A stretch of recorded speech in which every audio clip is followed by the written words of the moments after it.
Drew Katrina Sheridan was born September 26, 1981 in Minneapolis, Minnesota. She was the younger of two children to her parents, Alan and Linda. When Drew was 3 years old, her parents divorced but kept their friendship. From age 10, she and her brother Sven were raised by Linda and her second husband Sid Walker, a travel agent in a comfortable home on Whitefish Lake, renowned as one of Minnesota's most scenic vacation spots. Drew blossomed in high school, becoming an honor student, joining the golf team, and getting elected homecoming queen in 1999. But her real passion was for art. Her room at home was filled with her sketches of rock stars, models, and her friends. After graduating from high school, she went to the University of North Dakota Grand Forks, a city of about 50,000 people. Friends described Drew as a person in love with life and ready to lend a helping hand to everyone. She often traveled around the country, but her dream was to visit Australia, and Drew was going to go there in February. In preparation for the event to save up more money, Drew worked 2 jobs in her spare time: a sales associate at Victoria's Secret and a waitress at a nightclub in Grand Forks. On Saturday, November 22, 2003, Drew's shift at the Victoria's Secret store located in Columbia Mall ended at 4 p.m. Later that day, she was supposed to work at a nightclub. Before leaving the mall, Drew decided to go shopping and bought a purse from a certain store. She called her boyfriend, Chris Lane, as she made her way to her car in the parking lot. Suddenly, after Drew said, okay, the call was disconnected, but Chris didn't give it much thought. There was nothing important they were discussing, and so he didn't call back. About 3 hours later, Chris's phone rang again, and it was Drew calling. When he answered it, all he heard was a noise like the sound of the wind and the sound of buttons being pressed on the phone. 3 weeks later, in an interview on a television station, Chris recounted the thoughts that flashed through his mind when his conversation with Drew was interrupted. "I did not know the sense of urgency of this phone call at the time," he said. "I never in a million years dreamt that this was happening.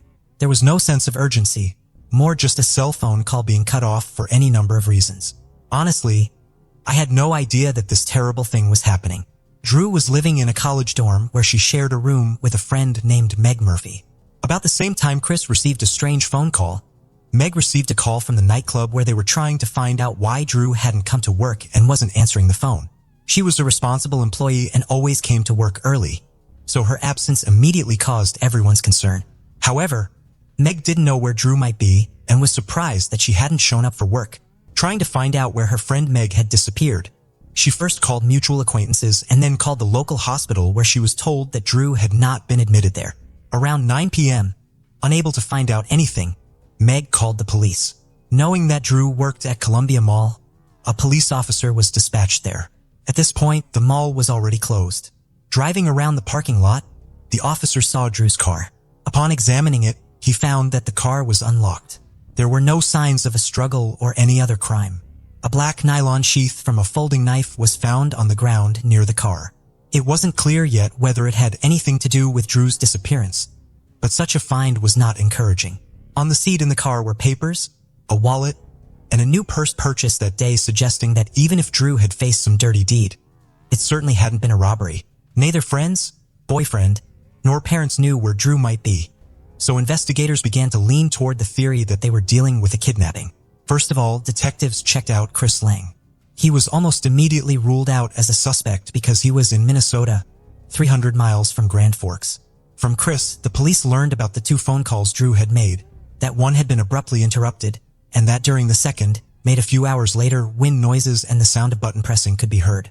The next day, when the mall where Drew worked opened, the detectives arrived there to review the security camera footage. As it turned out, there were no security cameras in the parking lot where the missing girl's car was parked. But fortunately, there were quite a few security cameras inside the mall. Going through the footage, detectives found a moment when Drew went into one of the local stores after work where she bought herself a purse. She was calm and in no hurry to go anywhere. She was wearing a pink sweater and was holding a jacket. At 4:55 p.m., Drew paid for her purchase at the register, then put on her jacket and left the store. On her way out, she called Chris. The call was made at exactly 5 p.m., and as we now know, at 5:04 p.m., the conversation between Drew and Chris was abruptly interrupted after she said, Okay. Knowing that the call was interrupted after 4 minutes, one of the detectives decided to conduct an experiment.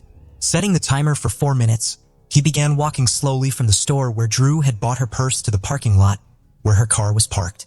When the alarm sounded indicating that 4 minutes had passed, that was in the parking lot near where the car had been found. This indicated that something had happened while Drew was at her car. However, as mentioned earlier, there were no cameras overlooking the parking lot, and that made it difficult to investigate. Drew's disappearance attracted media attention, and as a result, a huge number of people learned about what had happened to her, many of whom decided not to remain indifferent to someone else's misfortune. In addition to police officers, over 1,000 volunteers participated in the search for Drew. FBI officers also joined the investigation.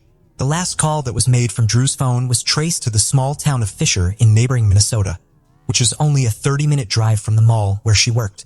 As you can see on the map, the area around these two towns is occupied by fields. Police used helicopters, all-terrain vehicles, horses, and dogs to explore these fields. The landowners were asked to check their properties themselves, but unfortunately, this was inconclusive, and at first no leads could be found. The search radius increased with each new day, and 4 days later, an ominous discovery was made. A boot was found under a bridge in the town of Crookston. A roommate noted that on the day of her disappearance, Drew had left the house wearing those boots. Later, the fact that the shoe belonged to the missing girl was confirmed by forensics. Crookston is a small town of less than 10,000 people. It is located about 30 miles from Grand Forks, where Drew disappeared from. Further searches in the Crookston area yielded no results, as there was nothing of investigative interest to be found. A reward of $20,000 was initially offered for information that would help to determine Drew's whereabouts, and then the reward was increased to $140,000. At this point, the only clue that could lead to Drew was the surveillance footage at Columbia Mall. The detectives again sat down to watch hundreds of hours of footage from various cameras. But this time, they decided to focus their attention not on Drew. They speculated that whoever abducted her may have been following her and may also have been on the videos. The investigators spent hours at the monitors before they saw the person who had caught their attention. They noticed a man walking aimlessly around the mall. He was not buying anything and seemed to be looking more at the people around him than at the merchandise being sold. At 3:41 p.m., he sat down on a bench near the mall exit and continued to watch people casually walk past him. After about 10 minutes, he got up from the bench and, wearing black gloves on his hands, walked out into the lobby where there was a camera hanging overhead, into which he looked. This shot was taken 72 minutes before Drew's conversation with her boyfriend was interrupted, and she disappeared. After watching the man get up from his seat and walk away, investigators noticed that he only did so when a blonde woman walked past him carrying a grocery cart heading in the direction of the parking lot. Detectives did not consider this a coincidence. Rather, in their opinion, the man seemed to have chosen a suitable victim and followed her. The identity of this woman was unknown, but police were aware that only one person, Drew Shoden, had disappeared from the mall parking lot that day. Given the slight resemblance between Drew and the woman the suspicious man was following, it has been suggested that he had a particular image of the victim. If the kidnapper really was this man, and if for some reason he had failed to kidnap this woman, his next target might have been Drew. She had left the mall around 5 p.m., a time when it was already dark, which might have played into the hands of the perpetrator. At this point in the investigation, there were 3 cities in the case: Grand Forks, where Drew was kidnapped; Fisher, where her phone was last active; and Crookston, where the shoe was found. With this data in mind, the FBI began checking the files of all registered sex offenders from these cities and their environs. Comparing the photos from the files with the image of the suspicious man from the mall, there was only one man who matched all the parameters, and that was Alfonso Rodriguez Jr., who had an extensive criminal history of repeated crimes against women. The 50-year-old man had spent the last 23 years behind bars. Rodriguez was the second oldest of 5 children born in Laredo, Texas in February 1953 to migrant workers Dolores and Alfonso Rodriguez Sr. Alfonso Rodriguez Jr. claimed to have had an unhappy childhood, describing his home life as unpleasant because his parents were highly critical of him and unreasonable in their demands. His family moved from state to state for 15 years until they finally settled in Crookston in 1963. Rodriguez became increasingly isolated while growing up, which was further compounded by language barriers. His preferred language was Spanish, and he struggled with English, which made school especially challenging. He eventually dropped out of school during the 9th grade and began working as a laborer at the American Crystal Sugar Company plant in Crookston. Rodriguez claimed that he was molested by older women during his youth, which he said was the source of his hostile feelings against women. In October 1974, at the age of 21, He asked a woman for a ride home, but instead directed her to the driveway in Crookston, where he grabbed her by the throat and tried to force her to please him. The next month, he approached another woman who was sitting in a truck outside of a Crookston movie theater. He threatened her with a knife and ordered her to a secluded spot in the countryside where he forced her to have intercourse with him. Then in 1979, he tried to kidnap a 69-year-old high school English teacher while she was out walking one night in Crookston.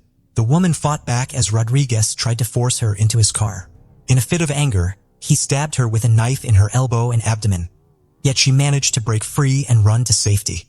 The woman, who was artistically talented, was able to draw a composite sketch of Rodriguez that closely resembled him and led to his capture.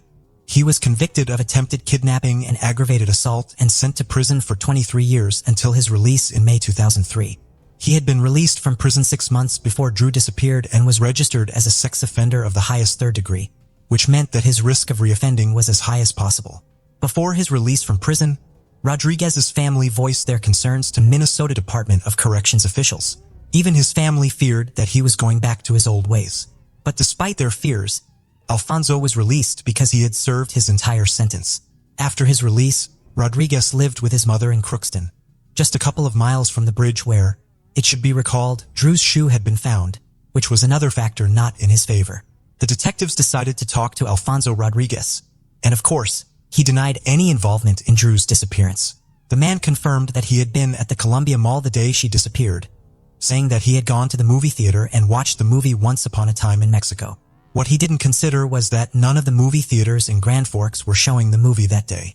Police searched Rodriguez's car and realized with regret that Drew was probably no longer alive. It looks at this time like there's no chance we're going to find Drew alive, Grand Forks County Sheriff Dan Hill told reporters. I believe that it is more of a recovery than a rescue mission at this point in time.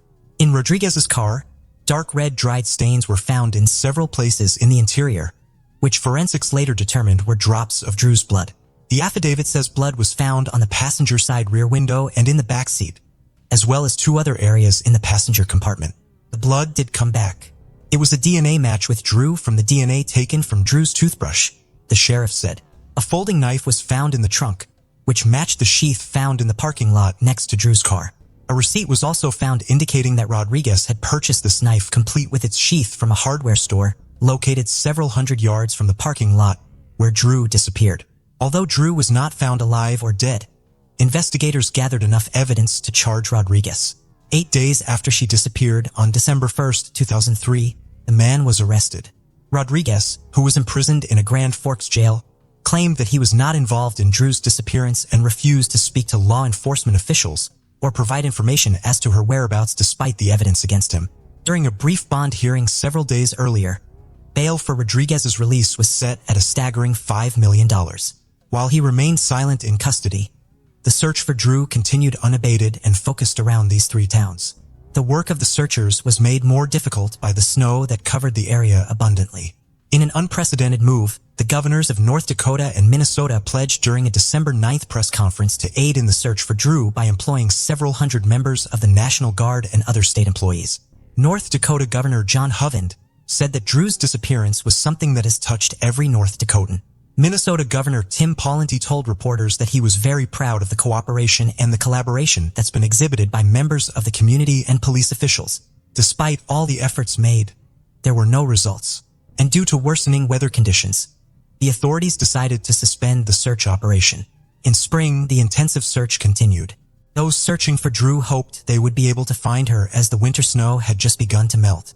After 5 long months of searching, they were eager to return Drew home. Finally, on April 17, 2004, Drew's body was found. It lay in a field in Crookston, just a few miles from the bridge under which the boot had been found. Drew's family was overwhelmed with grief upon hearing of the heart-wrenching discovery. Her father told reporters, "We were waiting for that call, and when that call came, we all stopped living for a second.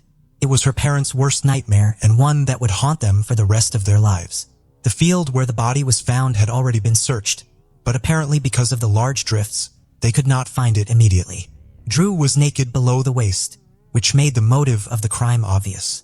Her hands were tied behind her back, and there was a rope around her neck and a cut. Under the rope were the remnants of a plastic bag indicating that the bag had first been put over Drew's head and then tied around her neck with a rope. Hair matching Rodriguez's DNA was found on Drew's jacket. Before she died, the young woman had been brutally beaten and stabbed repeatedly. The medical examiner listed 3 possible causes of her death. It was either the cut on her neck, suffocation, or the third possible cause, which was hypothermia. On April 24, 2004, after many months without a word, Drew's family was able to say goodbye to her. About 1,500 people attended the mourning ceremony. North Dakota, where Drew was kidnapped, abolished the death penalty back in 1975. Minnesota, where the body was found, did not use the death penalty as a punishment either. However, because Drew had been transported across state lines, the crime was considered a federal crime, and therefore the prosecutor's office had the right to seek the death penalty for Rodriguez. On August 30, 2006, Alfonso Rodriguez Jr. was convicted in the Drew Shirodin case. The jury recommended that he be sentenced to death. On February 8, 2007, Judge Ralph Erickson, during the hearing, told the unconfessing Rodriguez that his senseless and violent actions caused the jury and the court to make a difficult decision. Alfonso Rodriguez Jr. became the first person sentenced to death in the state of North Dakota in nearly a century. After 6 years on death row, on June 28, 2013, Rodriguez confessed that he was the one who kidnapped and took Drew's life. However, the story doesn't end there. Ralph Erickson, who had previously been the district judge who sentenced Rodriguez to death, became a U.S. Court of Appeals judge, and it was he who in 2021 overturned his own conviction of Rodriguez and ordered a new sentencing phase. Rodriguez's guilt is not in doubt and has been confirmed by various types of DNA testing. In this case, it is the death penalty that is at issue. Erickson overturned the death sentence, citing among other things, the failure of defense attorneys to properly examine Rodriguez's mental health and the testimony of forensic expert Michael McGee, which the judge himself said misled him. This is the expert's testimony, which stated at the time that Rodriguez violated Drew's sexual integrity within 24 to 36 hours of the abduction. The fact is that there was no direct evidence to support this, such as Rodriguez's seminal fluid on Drew's body. According to the judge, the expert gave his opinion, but it was not supported by the facts, which misled the judge and influenced his verdict. Still, in reversing the death sentence, Erickson noted that even without the presence of Rodriguez's seminal fluid, the circumstances in which Drew's body was found, naked below the waist with her hands tied behind her back, were indicative of a sexually motivated crime. Judge Erickson said that the failure to examine Rodriguez's mental health, both generally and at the time of his crime, was a violation of his constitutional rights. After Rodriguez's death sentence was overturned, the federal prosecutor's office issued a statement saying they would seek the death penalty for him again. However, 2 years later, in 2023, the prosecutors abandoned those plans and accepted that Alfonso Rodriguez's death sentence was commuted to life imprisonment without the possibility of parole. A statement to that effect was issued, which said, "The United States of America by Max Schneider, United States Attorney for the District of North Dakota, hereby withdraws the notice of intent to seek a sentence of death against defendant Alfonso Rodriguez Jr., filed on October 28, 2004, Schneider wrote in a March 14 court filing, "The United States no longer intends to seek the death penalty in this case. My thoughts today are with Drew Shirodin's family, particularly her parents, Linda Walker and Alan Shirodin," said Schneider. "They are genuinely good people and loving parents who in the wake of an unimaginable loss have worked closely with our office for nearly 20 years. We continue to wish them the greatest measure of peace possible. I also want to commend the trial team, including former United States Attorney Drew Wrigley, as well as our office's appellate attorneys and support staff. Over the last 2 decades, they have continuously upheld the high standards of the Department of Justice through their work on this tragic case. As a result of their efforts, Mr. Rodriguez is and will remain a convicted murderer. The directive to withdraw the death notice has changed how the United States Attorney's Office will proceed with this case. What will not change is that Mr. Rodriguez will draw his last breath in a federal prison." This case led to changes in sex offender registration laws. On July 27, 2006, President George Bush signed the Adam Walsh Child Protection and Safety Act, which included Drew's Law. Drew's Law changed the name of the National Sex Offender Public Registry to the Drew Shirodin National Sex Offender Public Website, which provides information to the public on the whereabouts of registered sex offenders, regardless of state, territory, or tribal boundaries. On June 22, 2013, news broke that Alfonso Rodriguez had been transferred from death row prison in Terre Haute, Indiana to Coleman II, a high-security penitentiary in Sumterville, Florida. This is where it looks like he will spend his last days.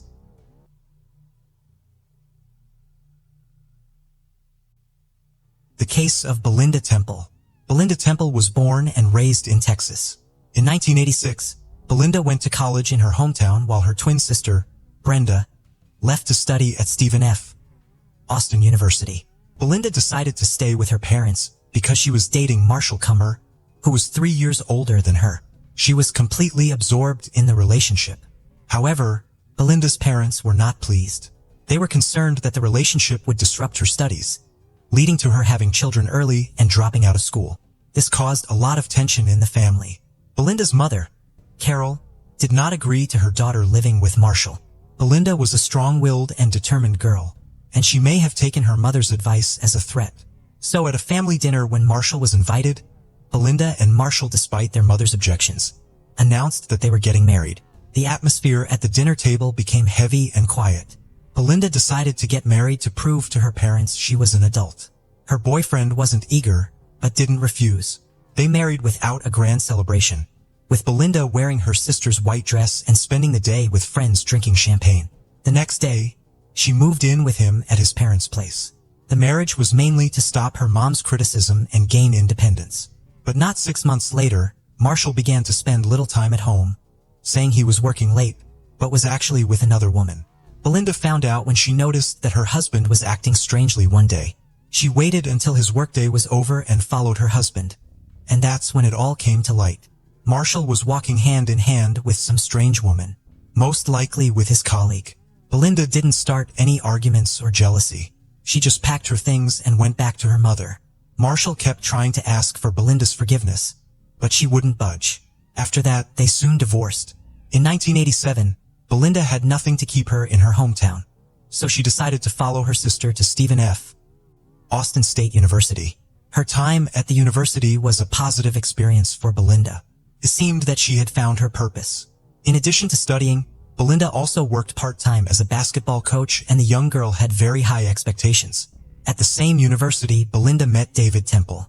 Like Belinda, he was also a part-time coach but in soccer, and he was also a member of the university soccer team as captain.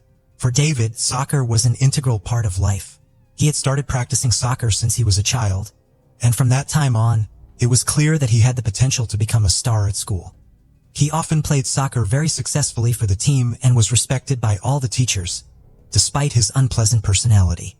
David can easily insult or even hit someone, but he gets away with it easily when he is on the field during a match. He often starts the match in a heated situation and then takes a long time to calm down. One of David's teammates said that he has an aggressive nature because of his steroid use. However, in their relationship, David acts completely differently from Belinda. He becomes a caring person and loves her very much. As soon as someone smiles at Belinda, David becomes jealous and tries to clarify his relationship. Belinda met David's family and they were impressed with her. They thought that Belinda and David had a lot in common. But Belinda's sister was not happy about the relationship. They knew Belinda as a strong-willed and independent person before, but as the relationship began, they noticed a change in her. Belinda became withdrawn, quiet and modest, and her life seemed to revolve around pleasing David. Belinda also began to distance herself from her family. She called her parents less often and stopped visiting home as she used to. This was a worrying sign in a toxic relationship. However, David and Belinda continued their relationship. They bought a bull terrier and named him Shaq. After graduating from college, they decided to get married. In January 1999, David and Belinda Temple were expecting their second child. Belinda was nearing her due date, and doctors predicted that she would go into labor in a few weeks. As a pregnant mother, Belinda often felt tired and fatigued. She also had to care for her son Evan. To give his wife some rest, David decided to take Evan for a walk in the park that evening. They walked in the fresh air, but soon felt tired and hungry. They then went to a restaurant for a bite to eat. When they got home, David was shocked to find the front door of his house broken. To keep Evan safe, David quickly took his son to a friend's house who lived nearby, and when his son asked why he couldn't come home, David lied and said his mother was in the hospital. One of David's neighbors, Quentin Harland, had just opened the door to the unexpected visitor, David. He carried his son straight into the living room and quickly returned to the house. Quentin was confused by this and yelled for his wife to watch the child and ran after David. He asked David what's going on, but when he saw the broken front door of the Temple house, Quentin realized that David probably had no idea what was waiting for him inside. When he entered the house, Quentin saw a horrible scene. Everything was in ruins. The cabinets were open. Furniture was scattered on the floor, and especially there were blood stains on the floor leading to the stairs. Quentin quickly pushed David aside and saw under the stairs, in the dressing room, Belinda lying face down with her arms outstretched in a large hole in the back of her head. David seemed too shocked to say anything or rush to his wife's body. He took out his cell phone and called the police. Police immediately rushed to the scene but did not enter the house immediately because the Temple family's dog, Shaq, was aggressive. The dog growled and barked at the uniformed officers, prompting one of them to draw his gun. However, the situation was calmed when David Temple came out of the house, then led the dog into the garage. When the officers entered the house, they investigated the scene and concluded that it appeared that a robbery had occurred. They speculated that the burglars did not know that the homeowner was in the house at the time, so they shot her to avoid exposing witnesses. The police began investigating the crime scene. They wondered how the burglar could have entered a house guarded by a ferocious bull terrier. They began to investigate carefully. At the main entrance, the police found broken glass. But this glass was not broken by someone trying to unlock it from the inside, as the glass fragments would have been concentrated near the threshold. Instead, the glass fragments were located far from the door to the right of the entrance. This indicated that the main door was unlocked and the glass was broken, and it was unclear why the burglar did so. The police opened the box on the nightstand in the living room and found several pieces of jewelry that appeared to be gold. It was unclear why the burglar did not take these pieces of jewelry. The more they investigated, the more suspicious the police became that something was not right around the case. The police's experience with robberies had taught them that the criminal would usually take whatever was valuable and could be found. But in this case, nothing seemed to have been taken. And the fact that the dog was still in their minds was a big deal. Something was wrong with the case. In the murder, the wound suggested the victim had been shot in the back of the head. It is likely that the weapon used was a 12-gauge shotgun since the victim was kneeling with his back to the killer. But shotguns were uncommon in robberies and were difficult to carry or transport without being detected, which made the police even more suspicious. In the murder of Belinda, it happened at 4 o'clock in the afternoon. A typical criminal would not dare go out with a shotgun in the daytime. David mentioned that he owned a few rifles. However, when the police came to search, the handgun involved in the case was not among the weapons that David had reported. The police asked David to come to the police station to file a report and confess the stolen items. Although worried, David agreed to participate. Police began investigating Belinda's relationships. A young boy named Riley Joe Sanders came to the attention of the police. Riley is a student of Belinda's at school. He has an explosive personality and is especially fond of skipping school. Belinda was not one of those teachers who turned a blind eye to student absenteeism. So when she noticed that one of her students, Riley, had been absent from class for months, she immediately reached out to her colleagues. She wanted to know if this was her problem as a teacher or if the boy was a systematic truant. Her colleagues answered that it was not her problem. Boy was brought up in a bad family and no one cared about him. He appeared at school only rarely. Belinda couldn't leave it at that. That same evening she visited his mother, who lived nearby, and had a serious talk with her, which later bore fruit. However, it wasn't quite what the young teacher had expected. Riley Joe Sanders came to class. But during a basketball game, when Sanders pushed his opponent and Belinda pointed out Riley's disgusting behavior, he insulted her with the last words and even said something like, "You'll answer to me for this. You better look around, especially in the evenings." Riley had no explanation for where he was on the day of the murder and had also threatened Belinda. He was brought in for questioning. His father had a 12 caliber gun, but when the police searched the house, they did not find a weapon. When Riley realized that the police suspected him, he confessed that he had been with friends on the day of the murder. He had kept quiet because he had been in a large group and did not want to hurt anyone. The charges against Riley were dropped. Beside that, the police began questioning Quentin Harland. David and Quentin were not only neighbors but also co-workers at the same school. They had a close friendship and often met outside of work to watch sports on TV or attend family barbecues. One day, David and Quentin discovered a new young teacher at the school named Heather Scott. Quentin showed special interest in her, even asking her out to dinner, but Quentin's efforts were unsuccessful because Heather declined the invitation. Quentin accidentally discovered a secret relationship between David and another woman. This made Quentin very angry and resentful because David was married and had a son. However, Quentin kept it a secret and did not reveal anything to others. In the work environment, David and this woman seemed to be a happy couple, and many people in the teaching staff had the same impression. However, no one knew that David had another wife named Belinda. Belinda did not suspect that her husband was having an affair. In fact, she even shared with Quentin that she suspected that David was cheating. But Quentin reassured her that David was a good man and could not do such a thing. However, the way David treated Belinda also changed over time. In the past, he was very respectful and loving towards her. But now he often insulted and hurt her. He called her fat, even though she had only gained the little weight after giving birth. He also often asked her to go to another room when there were guests in the house, as if she did not deserve to be with everyone. Belinda felt extremely unhappy and lonely when faced with this treatment from David. She did not dare to talk seriously with him about this, but cried at night and felt bad about herself. Meanwhile, David was in a very happy new romantic relationship with Heather. David increasingly distant from his family. The psychological pressure he put on his wife was increasing. Although he never raised a hand to hit her, their interactions consisted almost exclusively of insults. At this time, Belinda learned that she was pregnant. When she received this news, she forgot all of David's previous mistakes and felt very happy. It seemed that David also tried to present himself as a happy father, but he was unsuccessful. Sometimes David did not come home at night, and Belinda was afraid to ask him why he was absent at night. She was afraid that her husband might become very angry and cause a scandal. Therefore, Belinda often had to do everything herself while preparing for the birth of the child. She went shopping, painted the walls herself, and assembled the furniture she had bought. David seemed unconcerned and made no effort to help his wife. Belinda prepared everything for the upcoming baby herself, while David seemed to be only concerned with his new relationship. Christmas was approaching, and Belinda was 8 months pregnant. She decided to discuss with her husband David what gifts they would give each other for the occasion.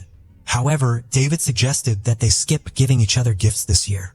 He thought it would be better if they used their savings for the upcoming baby, as the doctors had warned that she might go into labor early and the baby might be born before the new year. When Christmas came, although they had agreed not to give each other gifts, David did not give Belinda any small gifts. Instead, he suddenly packed his things and said that he would spend the New Year holiday hunting with his friends. Belinda felt disappointed and shared the situation with her sister. Her sister decided to help Belinda feel less alone. She also wanted to be there to care for Belinda, as doctors had warned that labor could start at any moment. What Belinda did not know, however, was that David had not gone hunting with his friends. Instead, he had spent the holiday with Heather, who was wearing a gold necklace that was said to have been a Christmas gift from David. After the death of Belinda Temple, David remarried Heather in 2001 and they had a son, Evan. But in November 2004, David's peace was shattered when the police came knocking on his door and arrested him on suspicion of murdering his ex-wife. David continued to deny any guilt. Investigators discovered that his new relationship with Heather may have been the motive for the crime. David's co-workers said that when Belinda became pregnant, David often bragged that he had found a younger, more beautiful woman to replace his wife. According to the prosecution's report, David killed Belinda as soon as she got home, still wearing her uniform and work boots. He then staged the crime scene to look like a robbery by making a mess of the house and quickly taking his son to the park to create an alibi. The prosecution also added that nothing was stolen from the house, and there was a vicious dog in the yard that would not let any stranger in. The murder weapon was probably dropped by David in the rice paddy, as witnesses saw David's car stop near the paddy, with only Evan in the car at the time. However, the shotgun was never recovered in that area. Heather's testimony claimed that before Belinda's murder, her relationship with David was not serious and she did not even love him. These words certainly did not please Temple and introduced confusion into the jury's decision. Could David kill his wife for a non-serious relationship? Or was Heather lying to save her husband? It wasn't until 2023 that the case was revisited. David was found guilty after all and was sentenced to life in prison with parole after 17 years. His son Evan, while the trial was ongoing, did not believe that his father was capable of such a cold-blooded murder and supported him until the last moment.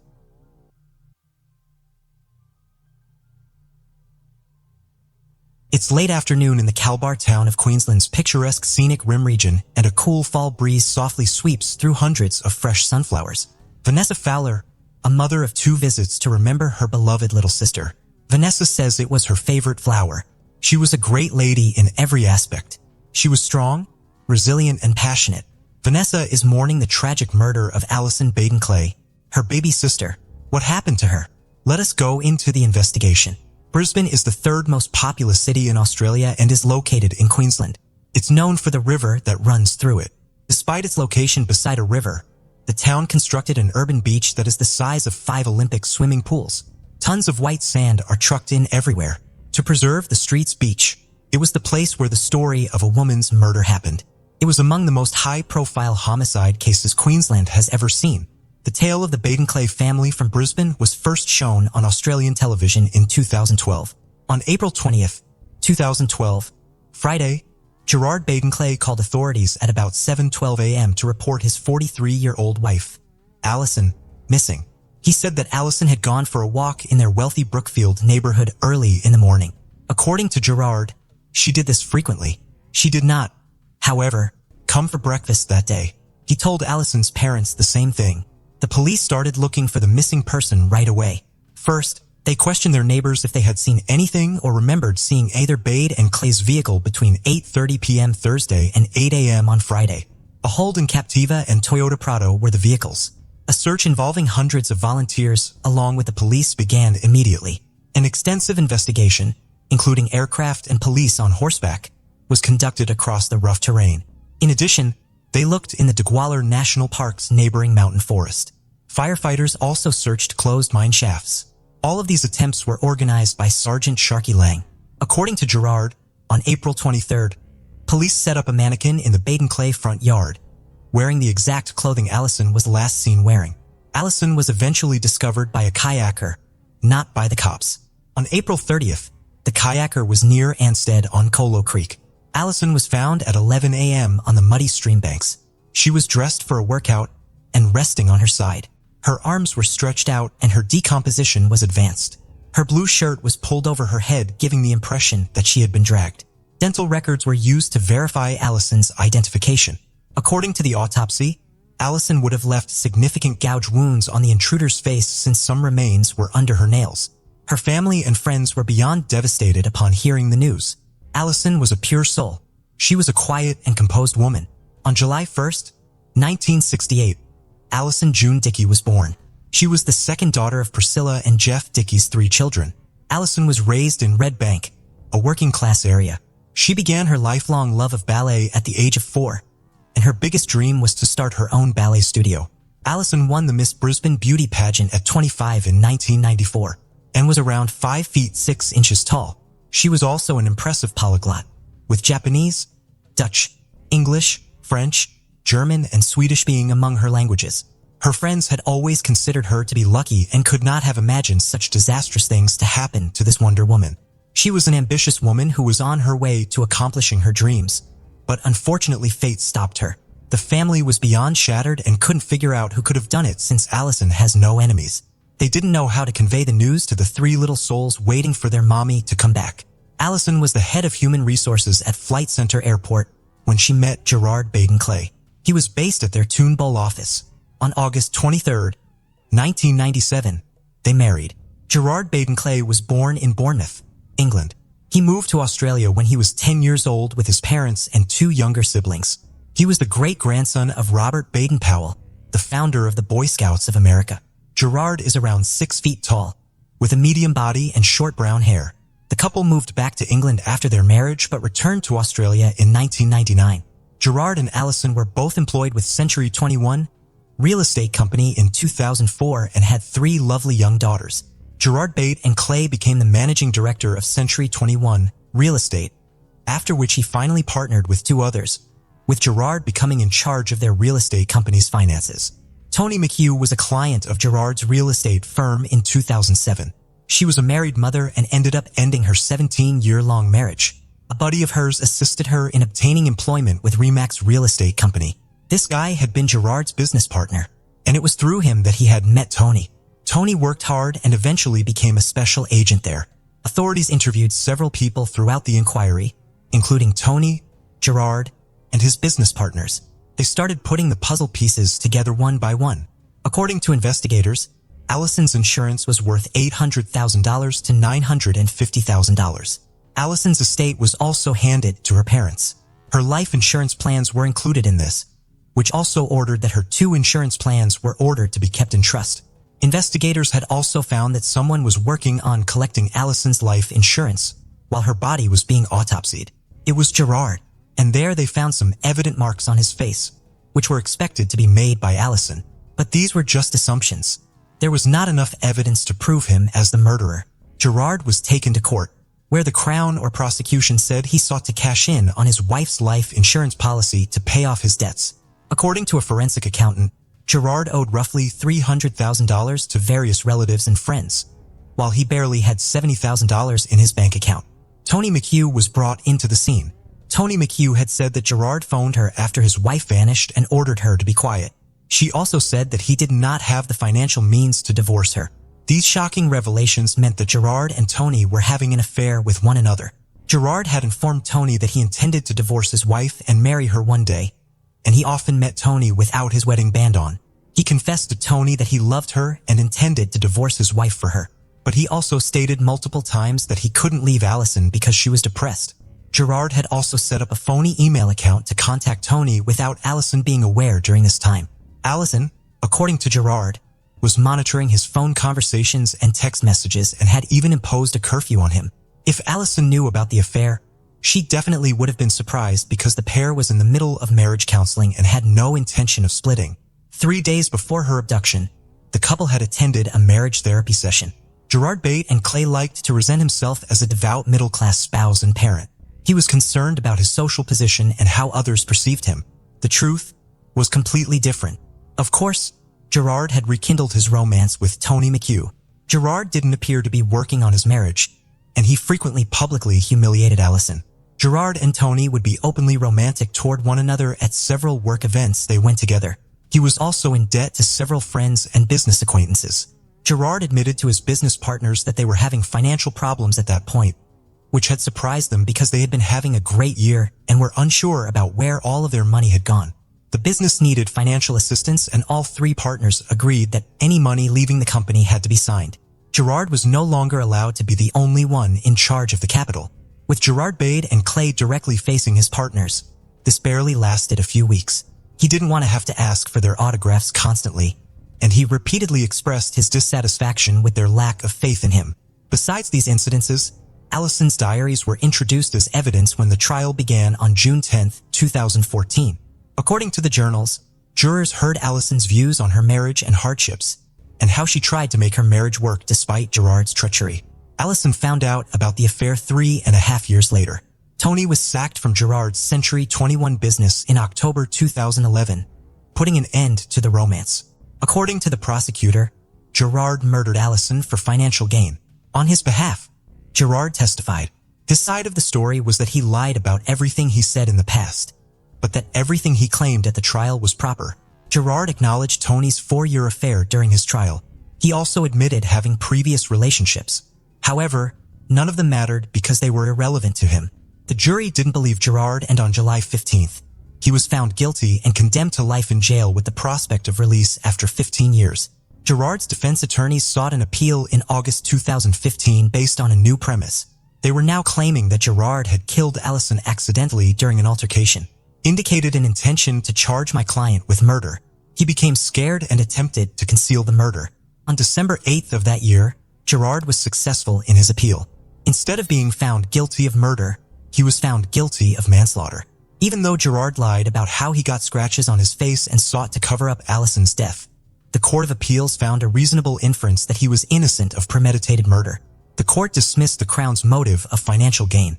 His marital problems were insufficient to warrant a murder conviction, and the prosecution erred by failing to introduce evidence excluding the possibility of accidental death.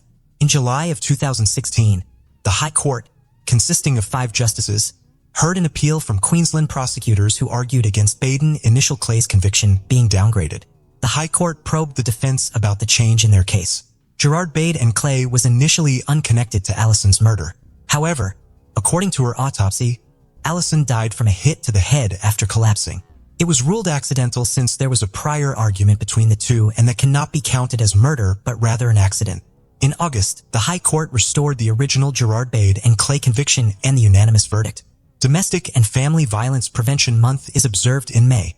We go into it knowing that in 2022, we've already lost 17 ladies in 4 months. Every time they've been slain, it's been by someone that they know. There are no winners in domestic violence. We've made some progress since Allison Bate and Clay's case stunned the country, but not nearly enough. Thanks to their support and devotion, Allison's friends and family have formed a foundation in her honor. Through education and assistance, the Allison Baden-Clava Foundation aims to raise attention to many types of domestic and familial abuse.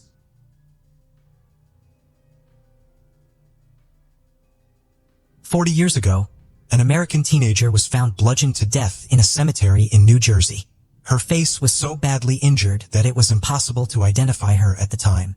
The American public began to refer to her as Princess Doe, the Jane Doe who had died too young. For 4 decades, her real name has been a mystery until now. Hi and welcome to Mysterious 7. I'm Michael, and today's episode, I'm going to take you guys through the story of how Princess Doe was killed, how her identity was revealed, and how her killer was finally caught. Let's get right into it. Princess Doe was a previously unidentified American teenager from West Babylon, New York. She was found murdered in Cedar Ridge Cemetery in Blairstown, New Jersey on July 15, 1982. Her face had been bludgeoned beyond recognition. Her case gained national attention, and the public took a special interest in unraveling her story and finding answers. Thursday, July 15, 1982 at around 8 a.m., gravedigger George Keyes discovered the body of a young girl in the rear section of the Cedar Ridge Cemetery in Blairstown, New Jersey. The body was found lying on its back just over a steep bank that leads to a creek below. The victim's face had been beaten beyond recognition with a yet-to-be-determined object. Due to the significant decomposition of her body, even her eye color could not be confirmed. The young girl was dressed in a red short-sleeve shirt. A peasant-style skirt was found lying on top of the victim's legs. No footwear or undergarments were found. No conclusive evidence was found, but this was difficult to determine because of how much the body was decayed. A golden cross necklace was found tangled in the victim's hair. 2 earrings were found in her left ear. Red nail polish was found on the right hand only, and she had no surgical scars, distinct birthmarks, or tattoos. Scars or marks on the head or face area could not be known due to the condition of the body. Forensic anthropologists determined that the victim was not pregnant and had never given birth, and was most likely between the ages of 18 and 14 years old at the time of her death. Toxicology did not reveal any traces of drugs, but was not entirely conclusive because of the time elapsed between the death and the discovery of the body. It is believed that the body was discovered after 2 to 3 days or possibly even weeks of exposure to the elements. This was especially difficult to determine because of the hot and humid weather in the area at that time. The forensic examination indicated that the girl had attempted to fight back or defend herself from her attacker, as injuries indicating trauma to her hands and arms were visible. The girl's body was buried in the Cedar Ridge Cemetery, not far from where she was discovered in January 1983. Donated funds were used to pay for the victim's coffin and headstone. The headstone was engraved with the text, "Princess Doe, missing from home, dead among strangers, remembered by all." For many years, Princess Doe was thought to be Diane Janiskai, a missing teenager from San Jose, California who vanished on July 30, 1979. This theory was propagated by several law enforcement officials in the state of New Jersey, who went as far as to hold a press conference identifying Diane Dye as Princess Doe. However, Lieutenant Eric Krantz, the Princess Doe case's original lead investigator, maintained that Diane Dye was not a viable candidate for Princess Doe's identity. Krantz's feelings were shared by Diane's family and investigators in California, who were particularly angered by the conduct of the New Jersey law enforcement. In February 2003, Princess Doe's DNA was compared with the DNA sample from Diane's mother, Patricia, and it was conclusively determined that Princess Doe was not Diane Dye. After seeing images of the girl's clothing in the newspaper, a witness named Anne-Marie Latimer reported to officials that she remembered seeing a girl wearing the same clothing as Princess Doe purchasing cigarettes on July 13, 1982, just 2 days before her body was found. Latimer stated that she was shopping with her daughter at a supermarket across from the cemetery and observed and was able to describe the victim's clothing. The shirt and skirt themselves were traced to a manufacturer in the Midwestern United States, although the brand labels were missing. 3 people reported after viewing the photos that they had bought similar clothes at a Long Island store, which is now closed.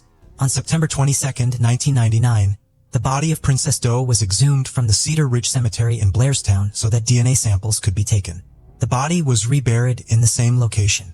After a 2012 photo composite of the victim was released, it generated new tips as it resembled several missing girls from across the country.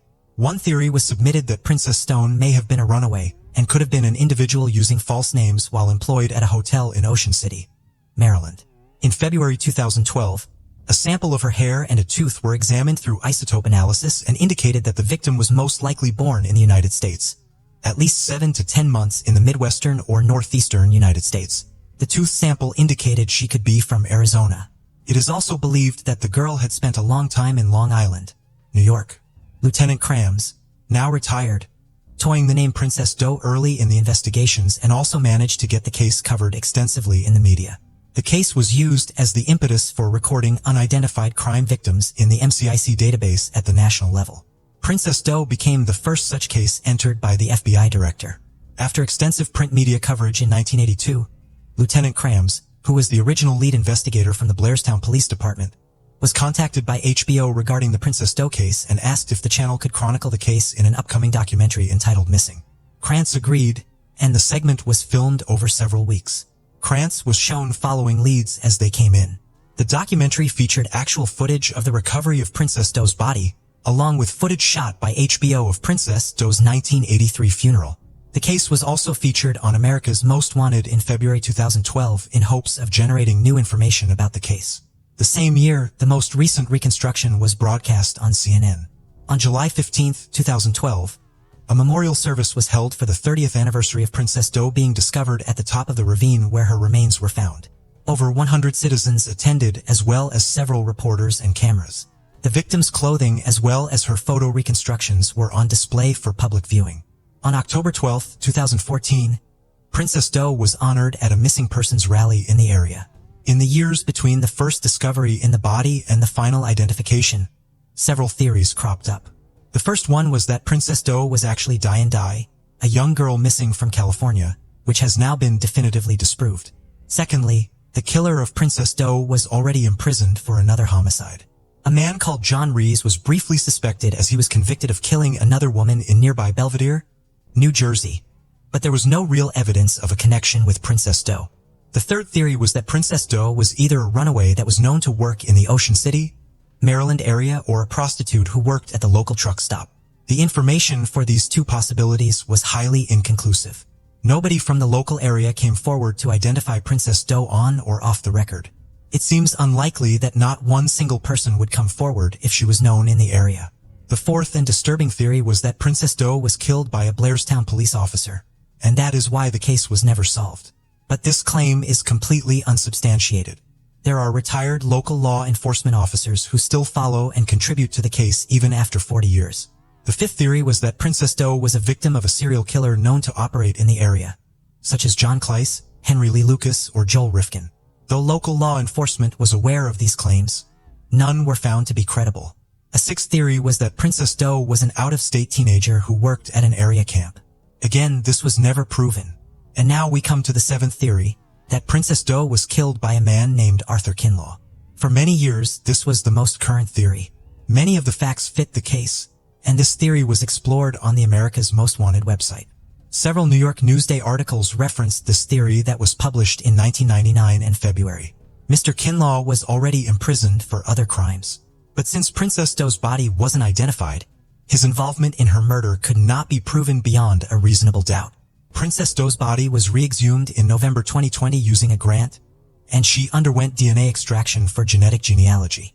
In May 2021, investigators were notified by the NCMEC, or National Center for Missing and Exploited Children, who were collaborating with Astria Forensics about obtaining DNA markers from degraded samples of Princess Doe's body using a grant. On June 18, 2021, investigators received the news that Astria Forensics agreed to extract DNA and construct a DNA profile. On February 10, 2022, Astria Forensics relayed to investigators that the creation of a DNA data file was successful. The results were sent to the NCMEC's consulting genealogist from Innovative Forensics Investigations. The managing officer was Jennifer Moore, who agreed to perform unlimited genealogy testing free of charge. On February 22, 2022, Innovative Forensics announced to investigators that they had found a candidate for Princess Doe. Investigators went to West Battle on New York where they met Robert Olenek Jr., Princess Doe's brother. They also collected a DNA sample from Princess Doe's sister, which mitotyping technology used to build a mitochondrial DNA profile. The Union County Prosecutor's Office Forensic Laboratory assisted by creating an STR-DNA profile through the victim's sister's DNA sample.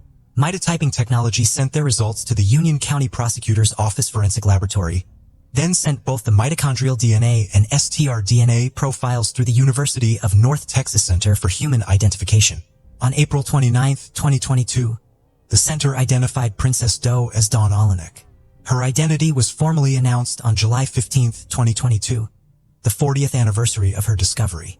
Robert Olenek Jr. said that Olenek left their home at her mother's request, and she was never seen or heard from again.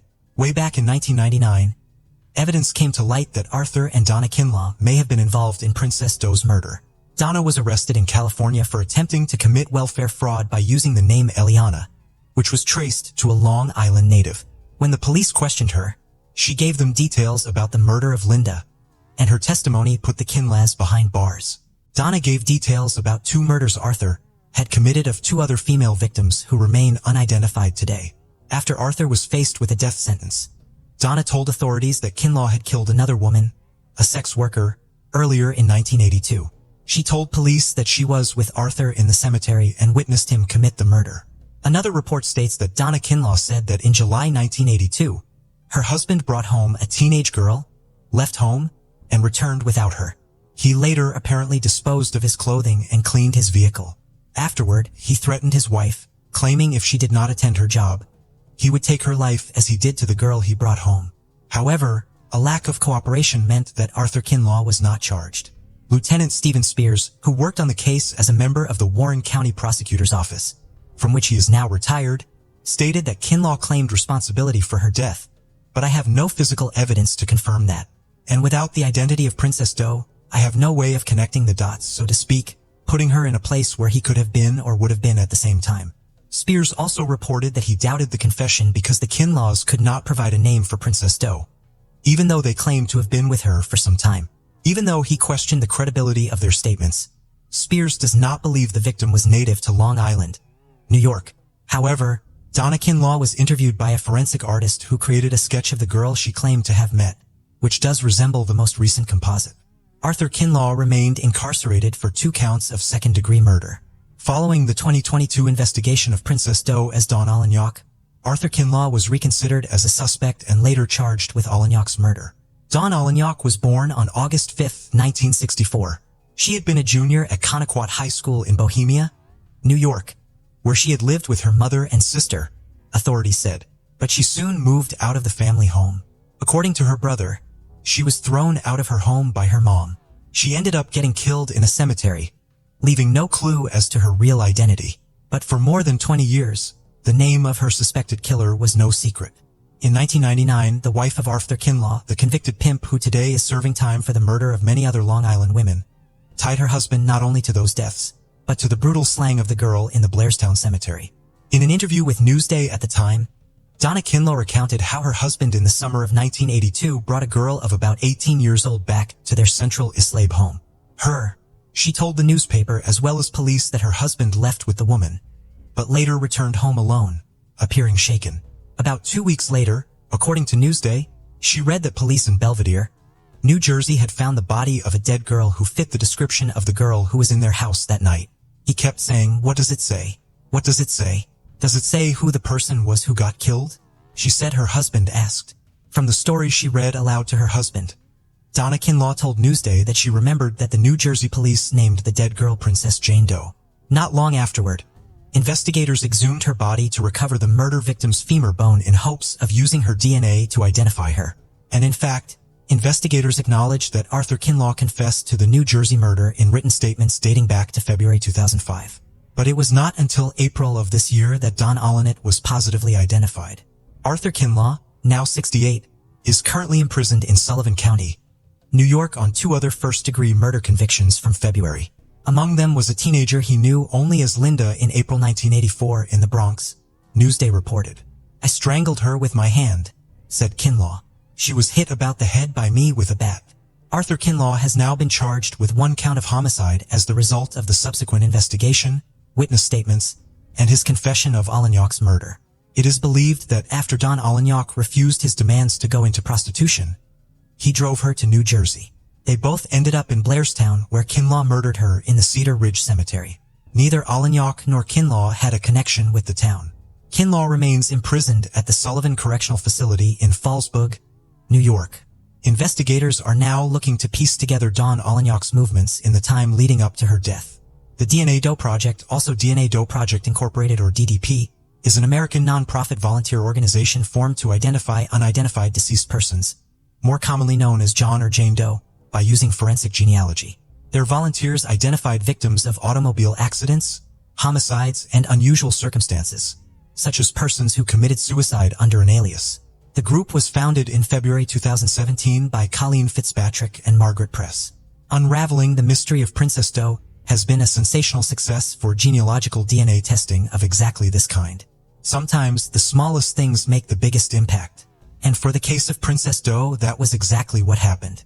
A molar root weighing just 200 kilograms would hold the answers that had eluded investigators for close to 40 years.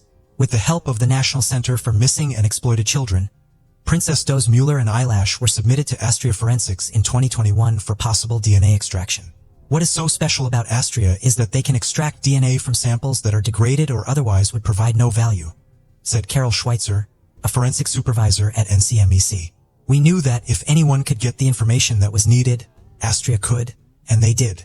Kelly Kincaid, CEO of Astria Forensics, told NCMEC that they were lucky to find that the DNA was exceptionally well preserved and allowed for millions of pieces of information to be gathered to complete the DNA profile.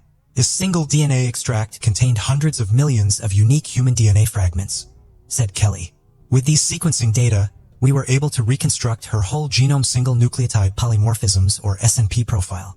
This resulted in Astria being able to deliver genotype files to NCMEC and the Warren County Prosecutor's Office that could go on and be used to complete Princess Doe's genealogy.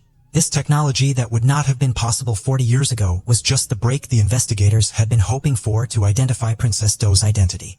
Once Astria finished the sequencing, Innovative Forensic Investigations or IFI started to work on investigative genetic genealogy techniques to build a family tree that would ultimately lead to the true identity of Princess Doe, or who we now know as Dawn Olenek. This work was only possible because of the collaborative effort of each agency, said Jennifer Moore, CEO of IFI. Our team brings forward a diverse set of skills that allows us to help find answers to cases.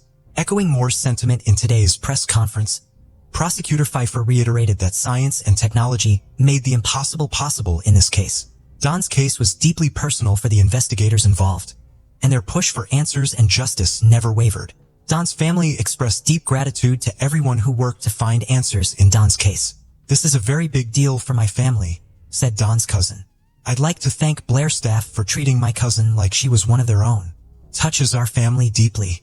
My cousin is always in my heart, he said while tapping the photo of Dawn pinned to his chest. Blairstown. David Terrona gave up. We were greatly appreciative of that. Since Princess Doe was the first unidentified persons case to be entered into NCIC, the National Crime Information Center, by the director of the FBI, William Webster, on June 30, 1983. This was a historic moment for missing and unidentified persons that has continued to play a crucial role in investigation since. The entry in NCIC has remained current and alive until today, when she will be removed.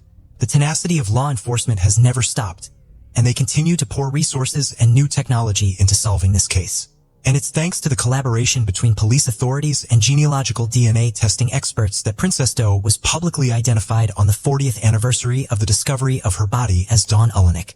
So what do you guys think about this 40-year-old case finally getting resolved? Do you still have any theories about Princess Doe? Let us know in the comments section.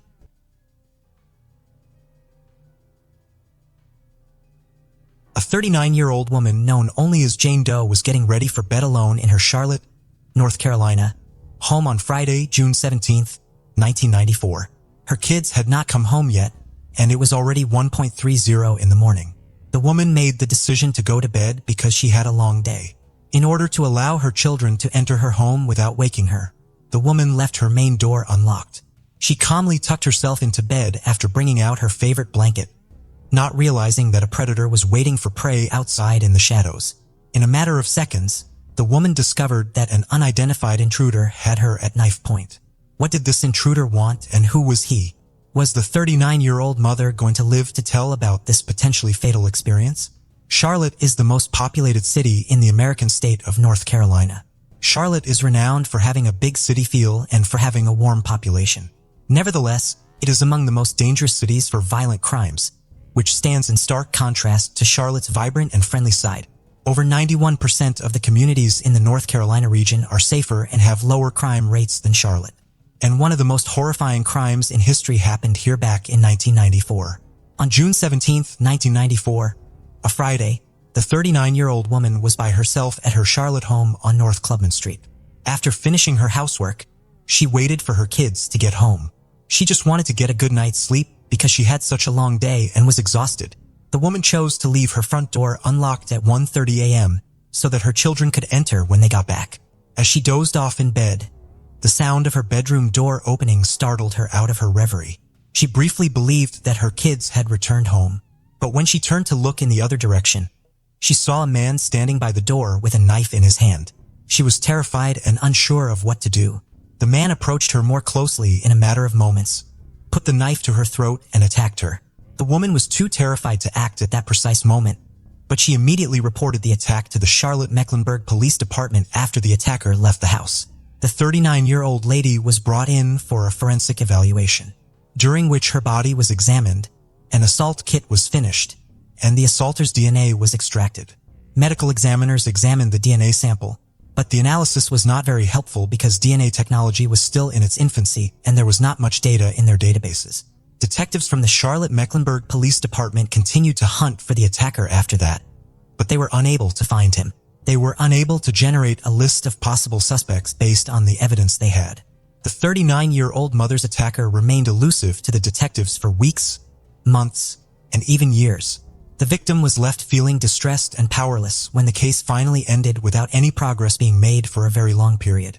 In 2018, the Charlotte-Mecklenburg Police Department in North Carolina reopened the 1994 assault case with the hope that the suspect could now be located thanks to advancements in DNA technology. They re-examined the evidence over the course of that year and ran some more tests on the suspect's DNA sample. A DNA profile was created by forensic scientists in 2019 and uploaded to the databases of the Combined DNA Index System, or simply CODIS. This established a link between the 1994 assault of the 39-year-old woman and the 2010 assault case. An unidentified man kidnapped a 25-year-old woman on March 13, 2010, from the 300 block of Hardin Street in Columbia, South Carolina, which is close to the University of South Carolina. Afterwards, the man attacked the woman and left the area. When the woman called the Columbia Police Department to report the incident, she made an effort to provide as much detail as she could about the man who had assaulted her. However, with the information available at the time, the detectives were unable to identify a suspect. The woman was given an assault examination by forensic experts, who also collected a sample of the suspect's DNA. After creating a DNA profile, this sample of DNA was added to the CODIS databases. Nevertheless, the 1994 case was reopened in 2019, which is when the two cases were connected. Testing conducted in 2019 demonstrated that the same man was responsible for both attacks. Investigators still needed to identify a suspect or person of interest, despite the fact that the investigation had progressed considerably. Detectives worked extremely hard in the ensuing years to identify the suspect, and in 2022, with a little assistance, they succeeded. The CMPD collaborated closely with the Nationwide Sexual Assault Kit Initiative, or SAKI, in 2022. SAKI provided financial support to the CMPD and trained detectives in the use of forensic genetic genealogy to identify a subject. An American company called Althram Corporation, which specialized in forensic genetic genealogy, received a sample of the suspect's DNA. A thorough genealogical profile of the unidentified suspect was constructed by Althram scientists using forensic gray genome sequencing. To generate a list of possible leads, the Althram genealogy team searched their databases using a genetic genealogy technique. The Charlotte-Mecklenburg Police Department received the list. James Wayne Ingersoll, 50, was quickly marked as a person of interest by detectives after they thoroughly examined every individual on the list, running background checks and looking through criminal records. James was living in Concord, North Carolina, after being fired from his job in Columbia, when the detective knocked on his door and demanded a sample of James' DNA. After being gathered, a sample was submitted to the Charlotte-Mecklenburg Crime Laboratory for additional analysis and comparison. The outcomes of these analyses showed that the DNA samples taken from James and the samples from the 1994 and 2010 attacks matched exactly. The suspect for the assaults on the 39-year-old mother in Charlotte and the 25-year-old woman in Columbia has been identified as James Wayne Ingersoll by the CMPD's Crime Lab and Cold Case Unit after years of intensive forensic testing and evidence examination. Based on his criminal history, James was looked into for a peeping incident in 1995 and entered a guilty plea to assault on a female in 1999, but the latter case was dropped. James' arrest warrant was obtained by Special Victims Unit investigators with the Columbia Police Department, and on Thursday, May 4, 2023, the 50-year-old suspect was taken into custody by the Concord, North Carolina, Police Department, CMPD, and the South Carolina Law Enforcement Division, SLEV. James' arrest was reported to both of his victims, were relieved that their attacker would now have to pay for his crimes after eluding the law for almost 30 years. As a member of the detective team working on the 1994 cold case, Sergeant Darrell Price executed James' arrest in concert with other detectives from his department. He claimed that James was not surprised in the slightest by the arrest.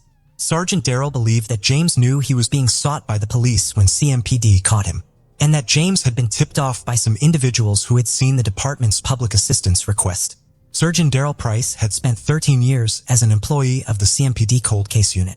Only 6 weeks away from retirement after 42 years in law enforcement, he was pleased to have contributed to the resolution of one of his final cases. Olivia H. Skip Holbrook, the chief of police in Columbia, South Carolina, declared that James Wayne Ingersoll would face charges of first-degree criminal sexual conduct and kidnapping. James would also be charged in Mecklenburg County Superior Court with first-degree assault and burglary. Currently housed in the Mecklenburg County Detention Center, Ingersoll's bond has been set at $600,000 by a North Carolina judge. The detectives are currently working to get an extradition warrant from the governor's office so that James can be charged in Columbia, because he has refused to waive extradition. The investigation is still active and ongoing into both of these cases in order to find more evidence that connects James to these crimes. The Columbia and Charlotte-Mecklenburg police departments had asked anyone with more information about the case to come forward. According to CMPD assault cold case investigator, Sergeant Darrell Price, this was the third instance in which an arrest resulted from a novel form of genealogy testing. He continued by saying that the department is still looking into more than 3,000 assault cold cases. He was optimistic that the development of DNA technology would eventually prove to be very helpful in cracking many of those unsolved cases. Unfortunately, attacks similar to the one that took place in this case were not uncommon. Also sharing her heartbreaking tale was Lily Milhouse, who then moved into the Charlotte, North Carolina neighborhood, where the 39-year-old mother had been attacked nearly 30 years prior. The now 70-year-old Lily claimed that even though she was only a teenager when she was assaulted, the memories of that terrible day still torment her. She experienced the same suffering as James' victims did, despite having no connection to the assaults that he committed. Lily wished for the closure of James' victims, knowing that he had been arrested for his crimes. She also disclosed that although the accused in her case was ultimately apprehended, the damage his acts caused was irreversible.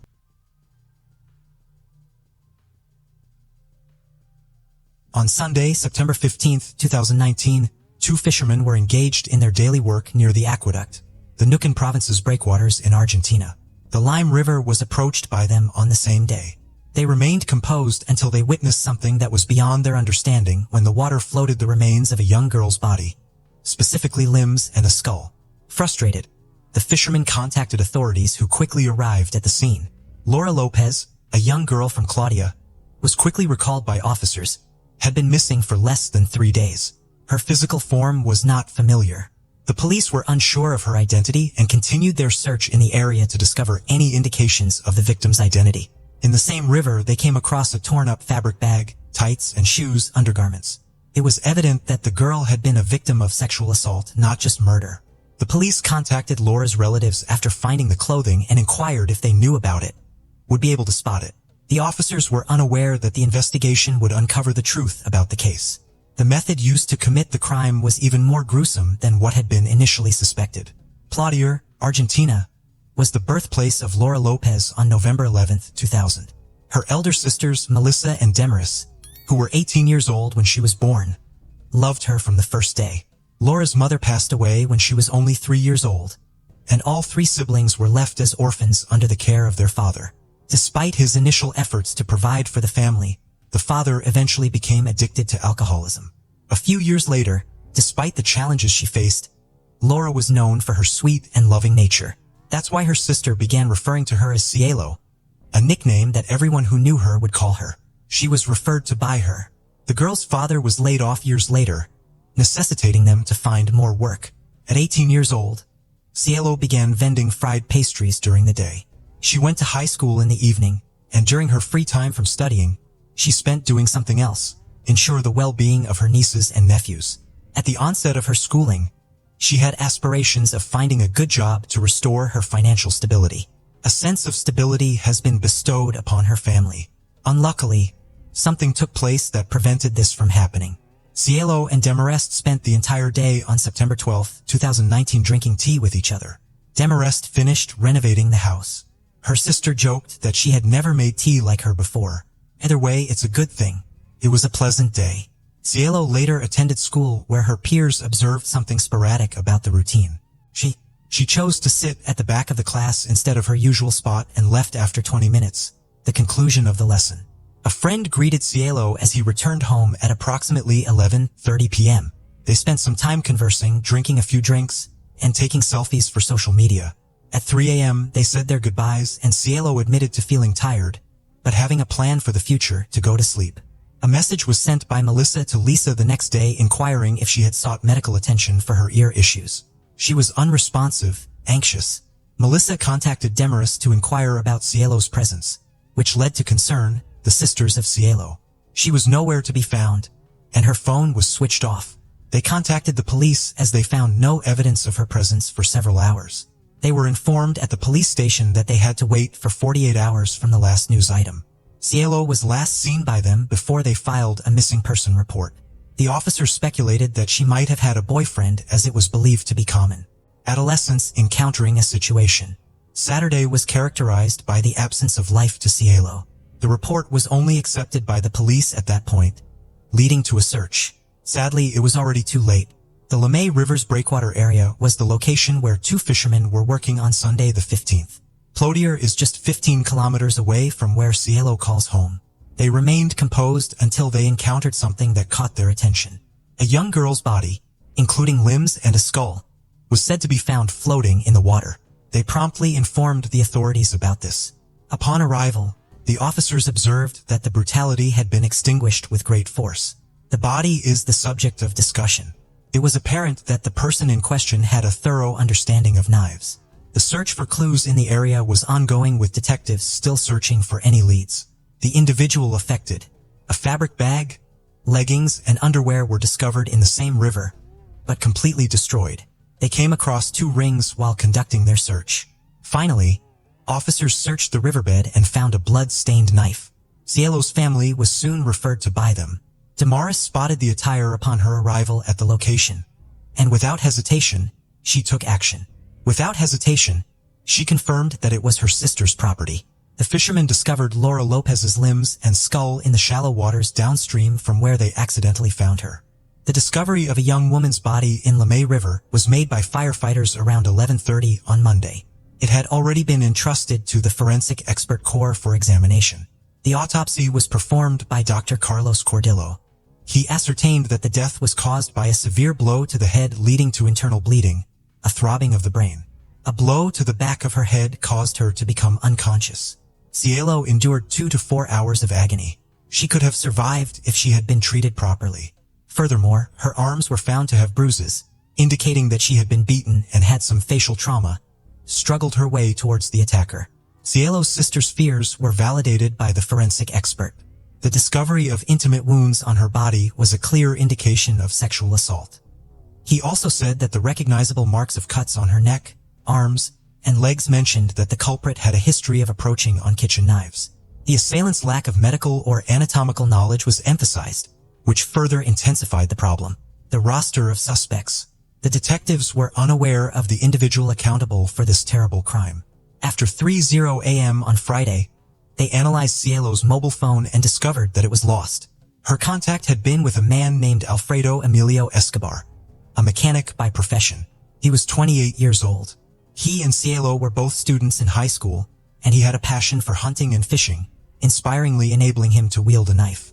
The distance between the girl's home and his house was 2.5 kilometers and or 20 blocks, which made it convenient.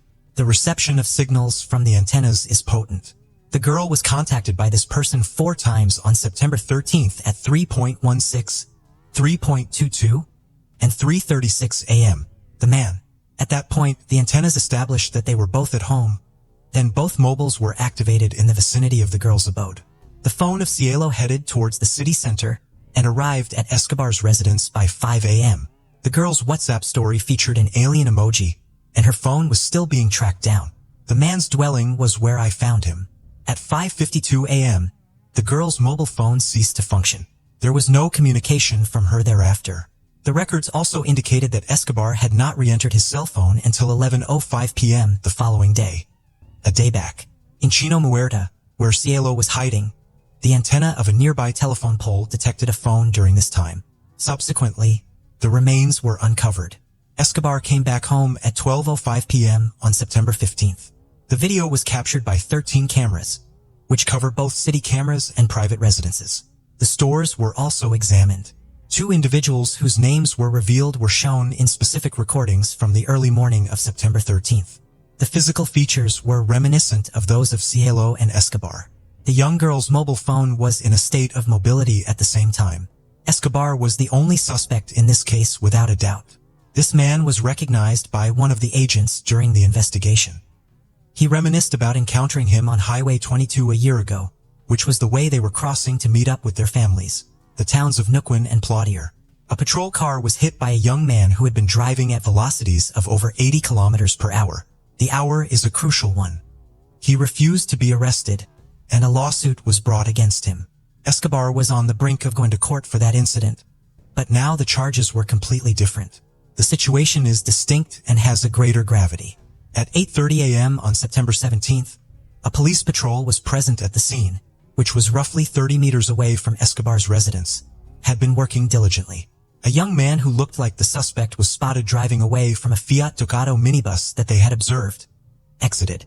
He was immediately recognized by the police based on his physical attributes, including his face shape, facial features, and hairstyle. He entered the house and later emerged with 2 adults around 60 years old. The trio got into a vehicle heading towards Highway 22 without any suspicion. Police chased the vehicle for a while and found it stopped in an area of nowhere. The zone is situated roughly 30 meters away from a bridge that connects New Cane and Cipolletti. The elderly man and Escobar exited the vehicle simultaneously. The police proceeded to ask for identification. Escobar was accompanied by his father and another man while his mother was in the car. It was evident that they were attempting to escape the city. The young man did not hesitate to undergo the procedure, but was visibly anxious. Shortly after, Escobar was brought to the police station, and his vehicle was seized. Following that, he was subjected to a medical examination. The examination revealed swollen areas on the knuckles of his right hand's fingers, consistent with the use of a punching hand. He sustained cuts and bruises on the palm of his right hand. Cielo's death occurred on the same day as a few days before. These findings led to Escobar being charged with the rape and murder of the girl. Despite his request to remain silent, he was detained in custody for 6 months. There was a fear that he might escape or interfere with the investigation. On September 1st, the first search warrant was issued at the Estrada Street residence, the location where the Escobar family made their home. The property was sizable, incorporating a construction site and 2 buildings in the back. Upon entering the sleeping area where Escobar was present, officers discovered fingerprints on the walls. The use of luminol to check them resulted in the discovery of blood stains. A cloth stained with blood was also found by officers during the search. The situation worsened as they walked to the building that was behind the residence. Crumpled vegetation was found to have blood spots. Blood was also present on the gates, the right handle of a cart, and on one end of an infrared emitting device, a device. It was in this place that the blow that caused Cielo's death occurred, as could be seen. The search team found blood stains at the location and then examined samples for comparison. The blood of the girl and Escobar was present. The fluid found on Cielo's body was also examined through DNA analysis. The lawyer representing Escobar stated that rape charges should not be brought up until the outcome is determined. We were seized. Nonetheless, the outcomes were achieved in a short time frame. The Ministry of Health Central Laboratory scrutinized the samples collected during the outbreak. The victim and accused genetic profiles are matched in the search. At the time of his arrest, Escobar was wearing sneakers, and a knife was discovered at the river's bottom. They were also examined. Cielo was found to have DNA matching on both items. The victim's genital area was examined using 3 swabs. Escobar's DNA was compatible with one of them. As a result, investigators could already be certain that this individual had sexually assaulted the victim. The girl was killed, dismembered, and disposed of the corpse. The confirmation was made by law enforcement officials during a press conference on September 21st. Prosecutor Juan Agustin Garcia said he believed Escobar was guilty of the crime. He accused Cielo of murdering him to cover up his rape and stated that he could be prosecuted in the event of a guilty verdict, could be sentenced to life in prison. Similar to this, more evidence was still required. Technology played a significant role in Escobar's discovery. Even though he did not plead guilty, the court ordered the seizure of his mobile phone, and he was required to furnish the access code. Scrutiny. Despite having Cielo as one of his contacts, it was discovered that he had removed her from the conversation on the night, the disappearance of her. The victim's call history was deleted by him, but their social security number was not removed. Dialogues with the media.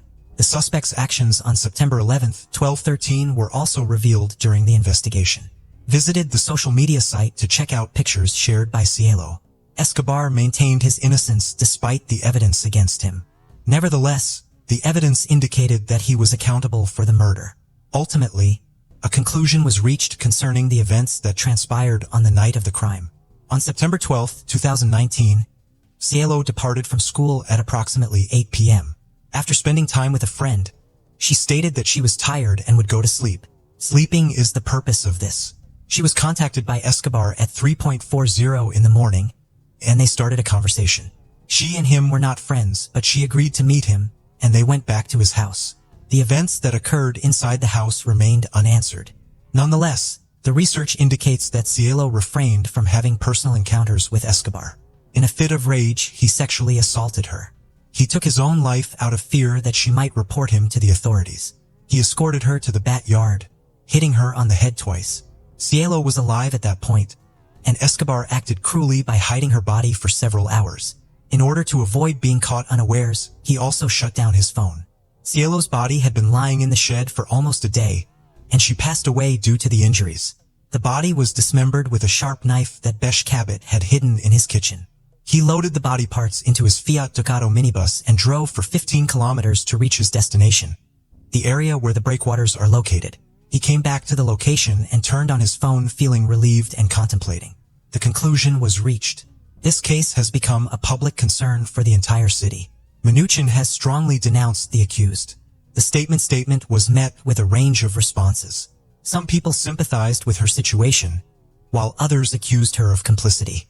In the midst of these assaults, the girl requested that Cielo and her team remain attentive. Her family is a part of it.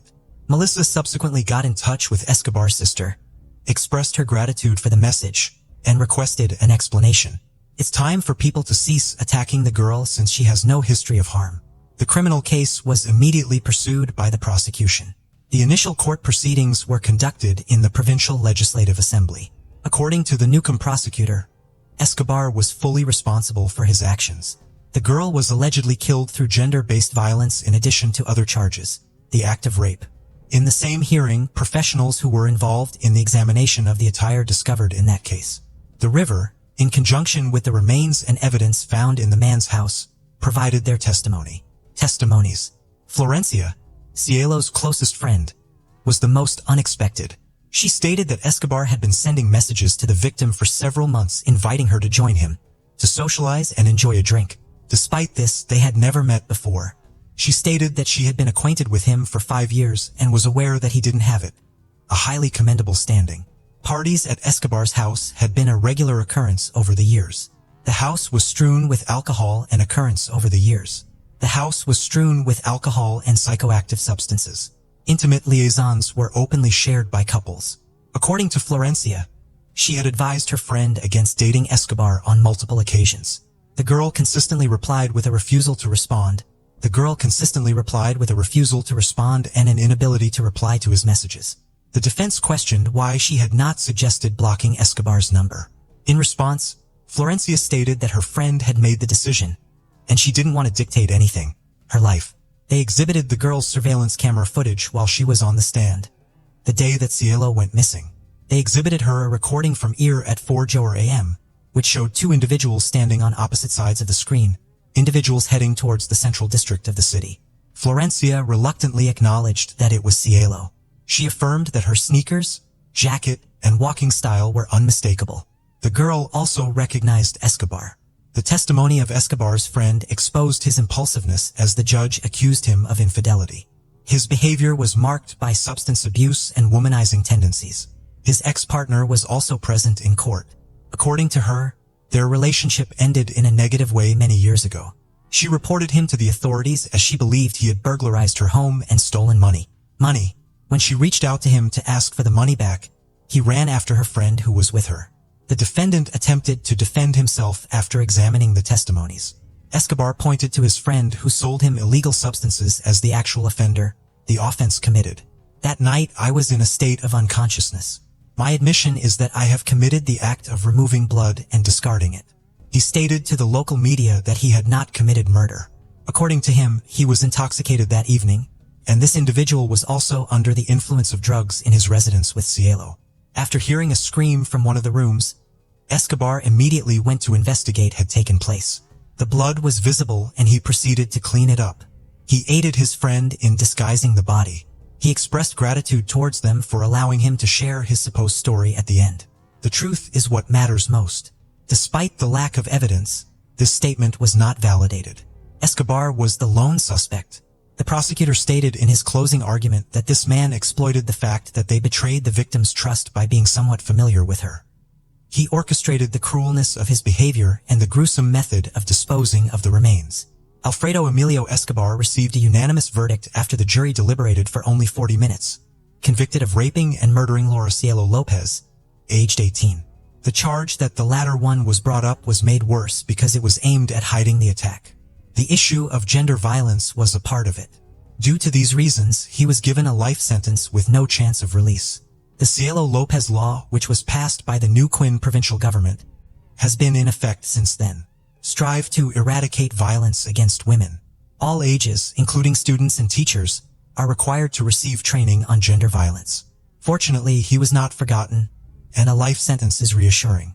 The victim cannot be brought back to life by involving society and the family, as per Marcelo Henriques, the family's lawyer in Velasco.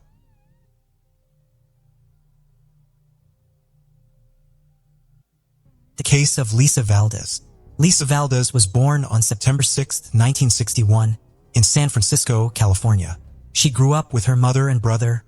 Lisa and her mother had an exceptionally close relationship, rarely arguing. As a teenager, Lisa developed a passion for dance and an interest in modern technology. She was an early adopter of emerging technologies, including email, which was still a novelty at the time. This interest in technology would later shape her career path. After graduating from college, Lisa found a job as a software analyst in San Francisco. Her mother then used her savings to buy Lisa an apartment in a desirable neighborhood. Lisa lived alone in the apartment, progressing her career and spending time with her family whenever possible. She also continued to pursue her passion for dance. On May 16, 1998, Lisa, then 36, hosted her mother and some family friends at her apartment for the evening. After the guests departed, her mother helped with the dishes before heading home. Before leaving, Lisa promised to call her mother the next day, but the call never came. Initially, her mother assumed Lisa was simply busy. Since Lisa had dance practice scheduled for the next day, her mother decided to wait. However, the entire day passed without any word from Lisa. After trying unsuccessfully to contact Lisa for several days, Lisa's mother began to worry. When Lisa did not show up for work on Monday, her coworkers called her mother to express their concern. The mother immediately decided to go to Lisa's apartment complex. When Lisa's mother arrived at her home, she saw a group of police officers. Lisa's mother approached the police to ask what was going on and was told that residents had reported a strange smell coming from one of the apartments. The apartment manager investigated, found the door unlocked, and called the police after discovering a body on the floor. Police quickly identified the victim as Lisa. Her body showed signs of trauma, making it clear she had been murdered. The advanced state of decomposition suggested that Lisa had been dead for several days. The police suspected that Lisa had been assaulted due to the presence of her underwear next to her body. The crime scene was marked by extensive bloodstains on the floor and bed, with the TV and air conditioner still on. However, the disarray of the apartment was later found to be consistent with Lisa's usual living habits. There was no indication of a robbery, as all of Lisa's valuables, including jewelry, were left untouched. The only missing items were her keys and a gym bag. A peculiar detail was the discovery that the attacker had cut off some of Lisa's hair and taken it with them. Detectives believed that the killer may have known Lisa personally. This theory was supported by the lack of forced entry into the apartment complex, which was secured by a fence and required a key or resident approval for access. Police investigating Lisa's murder began by interviewing her neighbors. Their first lead came when a neighbor mentioned discovering a bent metal door frame and faint bloodstains on her door 2 days before Lisa's body was discovered. The neighbor had previously reported the incident to the building's management, but they had not notified the police. Police are certain that Lisa's murder was linked to a break-in at her neighbor's apartment. It is possible that the person trying to break into her neighbor's apartment was seen by Lisa and killed her. But another theory is that the break-in may have occurred after Lisa was murdered. Police also interviewed the person who cleaned Lisa's apartment weekly. She said that 2 days before Lisa's body was found, she tried to open the apartment door with her key but found it locked from the inside. When she looked through the door, she saw a naked woman lying on the floor and a male voice talking. Assuming it was a private situation, the cleaner quickly left without doing anything.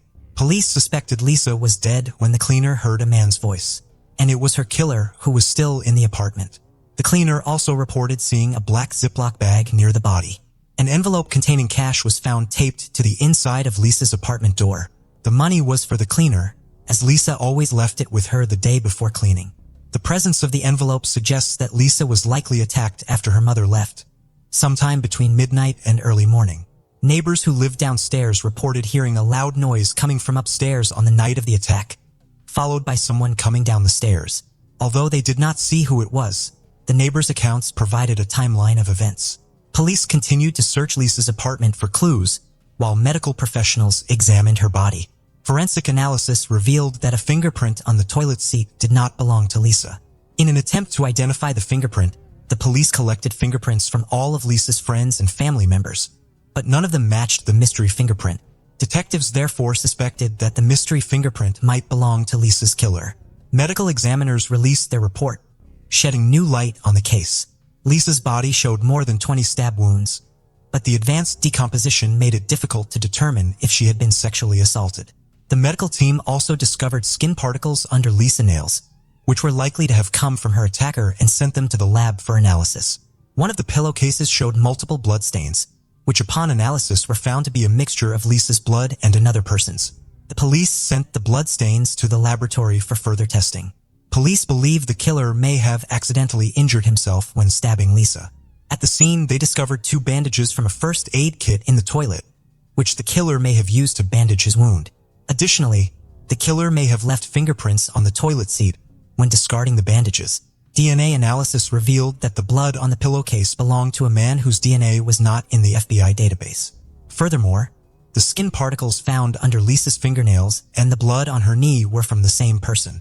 Although the DNA did not match anyone in the database, detectives now had a DNA profile of the killer. The police compared the DNA evidence with samples from criminals in the area. They also began to scrutinize Lisa's acquaintances.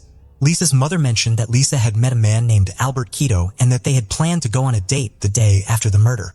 However, Albert Quito had canceled their plans just days before. Police brought Albert Quito in for questioning and noticed a large cut on his hand. Police considered Albert Quito a potential suspect. However, Albert Quito denied any involvement in the crime. Police collected Albert Quito's fingerprints and DNA samples for further analysis. However, the test results showed that none of Albert Quito's samples matched the blood found on the pillowcase. Additionally, the skin particles under Lisa's fingernails belonged to someone else. This new information led investigators to expand their search for other suspects. Police decided to look at messages left on Lisa's answering machine in the days before she was killed. Police compiled a list of 40 callers but discovered one unusual message. It came from a man who had called Lisa just hours before the murder. He left a message saying, "You know how it goes? Hey Lisa, are you home?" When police played the message to Lisa's friend, the friend recognized the voice as Albert Robinson, a co-worker of Lisa's. Lisa and Albert Robinson worked together. However, Albert Robinson had expressed romantic feelings for Lisa, but she did not return his feelings. Albert Robinson appeared at Lisa's memorial service a few days after the murder. Albert Robinson claimed that he and Lisa were in love, saying that they planned to get married and start a family. However, Lisa's friends and mother objected to this. Lisa told them that she had no feelings for Albert Robinson and that the relationship between the two was just friends. During questioning, Albert Robinson denied any involvement in Lisa's murder, claiming that he loved Lisa and would never hurt her. However, he refused to provide DNA and fingerprint samples to the police, which aroused suspicion and made him the prime suspect. Police obtained a search warrant for Albert Robinson's home, where they discovered something unusual. Albert Robinson's home contained many photos of Lisa. However, despite the evidence, he continued to deny his involvement. He cooperated by providing his fingerprints and DNA samples to the police. However, they were surprised when Albert Robinson's test results did not match the samples collected at Lisa's apartment. Police eliminated Albert Robinson as a suspect. Due to lack of evidence, the case remained unsolved for many years. The investigation continues, with police waiting for the suspect's DNA or fingerprints to be matched in a database. Over the years, Lisa's mother has used social media platforms to plead for information, but the police have yet to uncover any new clues, leaving the case even more unsolved. In February 2010, the FBI used new DNA technology to identify suspects by matching their DNA to relatives in a database. This method was limited to close relatives. On September 2nd, police received a call from the FBI with the news. Although the FBI did not compare the DNA to possible relatives in the database, they did retest the original DNA sample as part of the process. Amazingly, 13 years after the murder, the retested DNA sample was a perfect match. DNA from blood and skin particles found under Lisa's fingernails matched a 52-year-old man named Anthony Hughes, whose DNA had recently been added to the FBI database. Although Anthony had a lengthy criminal record, his DNA was not in the database because he had committed a minor crime. However, a change in California law requires DNA samples from all convicted felons, regardless of the severity of their crimes. As a result, Anthony's DNA was collected after he was arrested for petty theft. The investigation revealed that Anthony's fingerprints were also on file and matched those found on the toilet seat in Lisa's apartment. Experts were able to identify the specific finger that left the fingerprint. Prior to the arrest, police searched for additional evidence that linked Anthony to the crime. 13 years ago, police reviewed calls to Lisa's phone before she was killed, but they ignored calls made after her death. Recently, police discovered a call made by Anthony to Lisa's phone just one day after her death. He left a message, the content of which seemed normal and did not arouse any suspicion at the time. If the police had investigated Anthony at that time, they would have found his extensive criminal record. When they went through Lisa's belongings, detectives found Anthony's phone number in her address book, indicating that she knew him. After talking to Lisa's friends, the police learned that Lisa had dated Anthony in high school.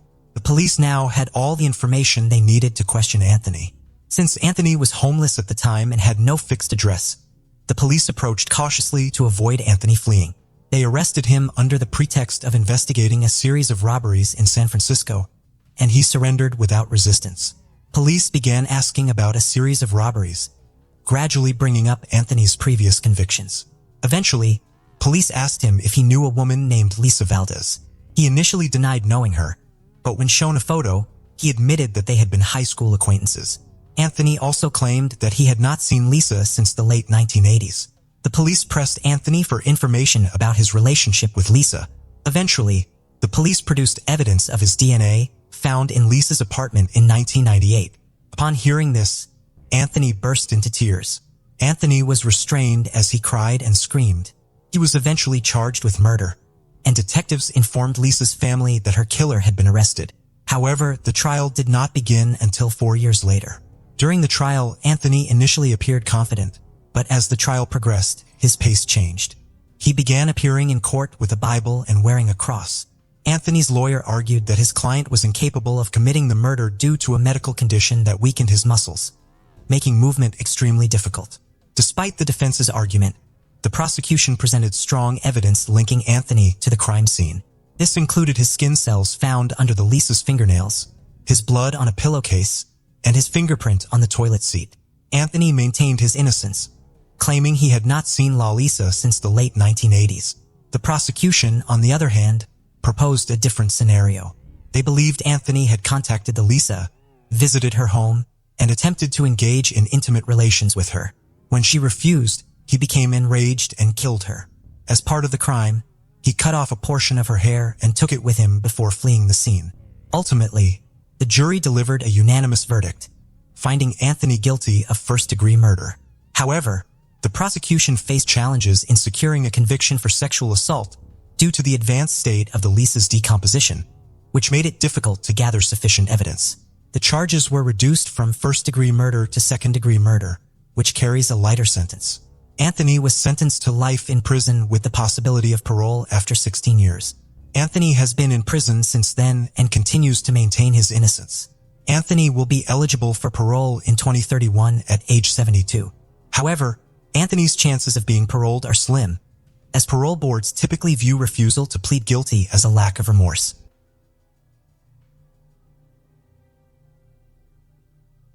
The Blissfield Township in Michigan is a mix of rural and suburban living.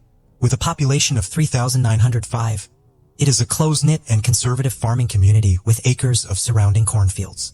It is tucked away between bigger towns, giving residents a sanctuary away from the fast-paced life of the 21st century. It is here the mystery of the John Doe in the cornfield begins. In the early hours of November 19, 1997, a Lenawee County farmer went down to inspect his cornfield as he made preparations to cut the stalks down for the harvest.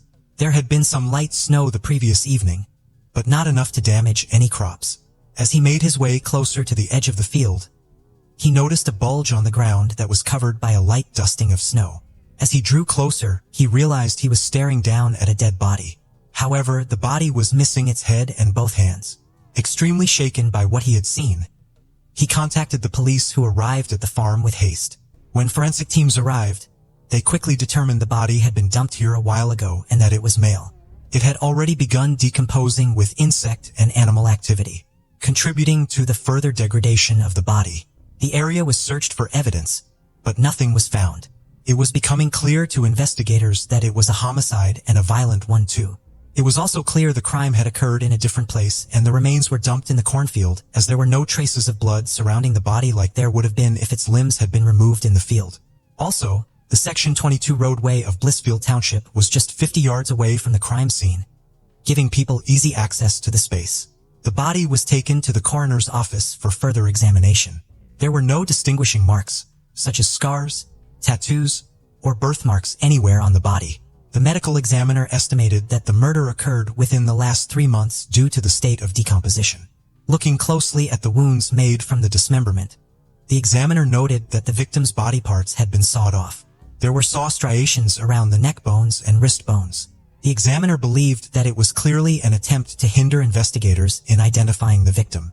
The coroner was able to gather some basic information based on tissue samples and estimations.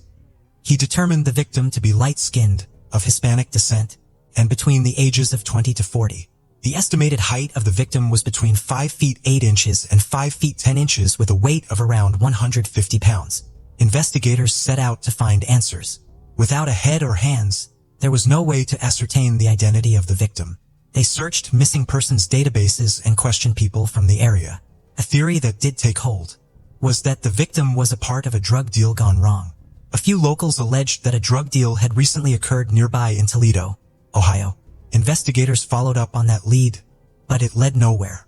Another tip was received from an anonymous source early during the investigation in 1997. The caller told investigators that the body may have belonged to a man known only as Roberto. Roberto was described as a Hispanic male between the ages of 20 to 50 with dark hair and a mustache. According to the source, Roberto was from Texas. He was also married and a father. Roberto was allegedly on a trip to Chicago when he disappeared.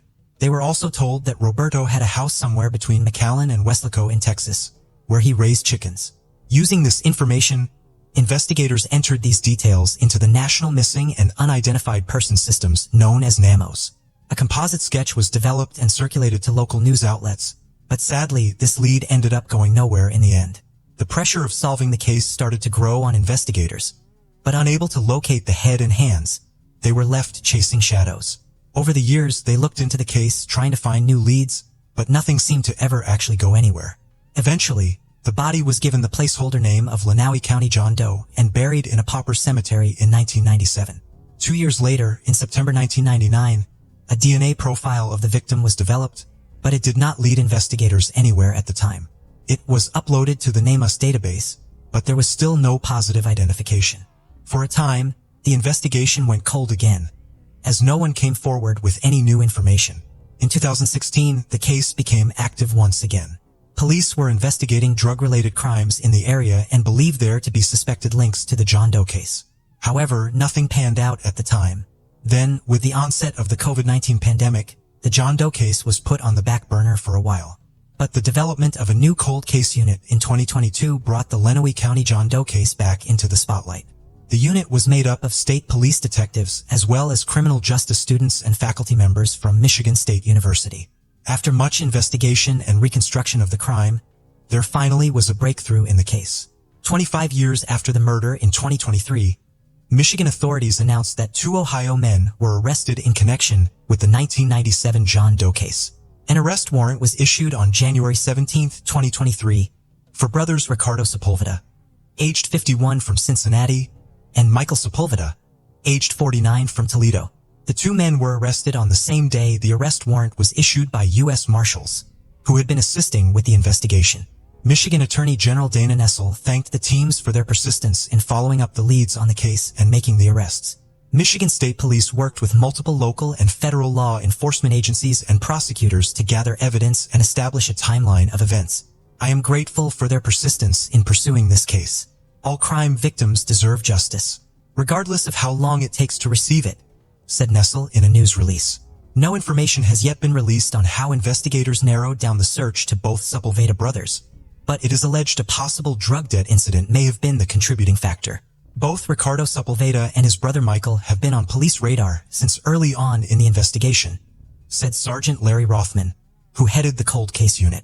These guys have been on our radar, so to speak, since early on, based on the dealings that they've had in the Toledo area with narcotics and drugs. That's how they are probably connected to our victim through the drug trade, said Rothman. One of the leads, said Rothman, had come from a woman in the Upper Peninsula who recalled a slaying that had followed a similar pattern.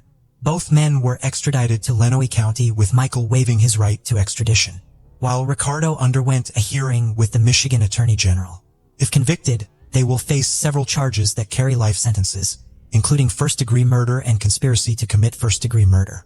The other charges include assault with intent to maim, tampering with evidence, and conspiracy to commit tampering with evidence, which all carry a maximum penalty of 10 years in prison each. Although the 2 suspects are in custody, the investigation remains ongoing.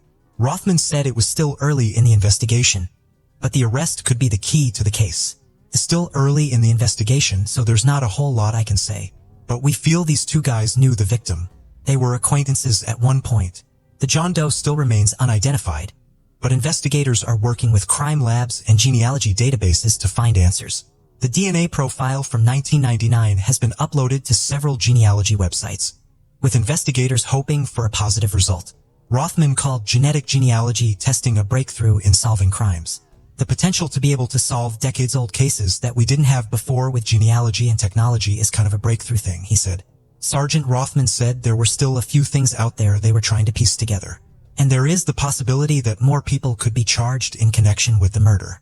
We're hoping other people come forward. There's no doubt that other people from the time period know some things, he said. Someone's potentially missing a dad. Someone's potentially missing a husband.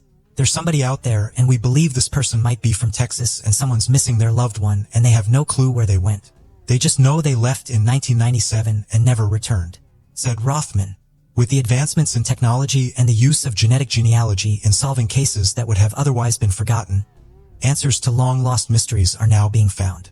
In highlighting these cases, we hope that we can aid investigations by bringing awareness to a wider audience. Information regarding who to contact in this case will be left in the description box. If you or anyone you know has been missing a loved one, please use the platforms available to contact your local authorities with any information that can help solve a case. Case of Lisa Holm.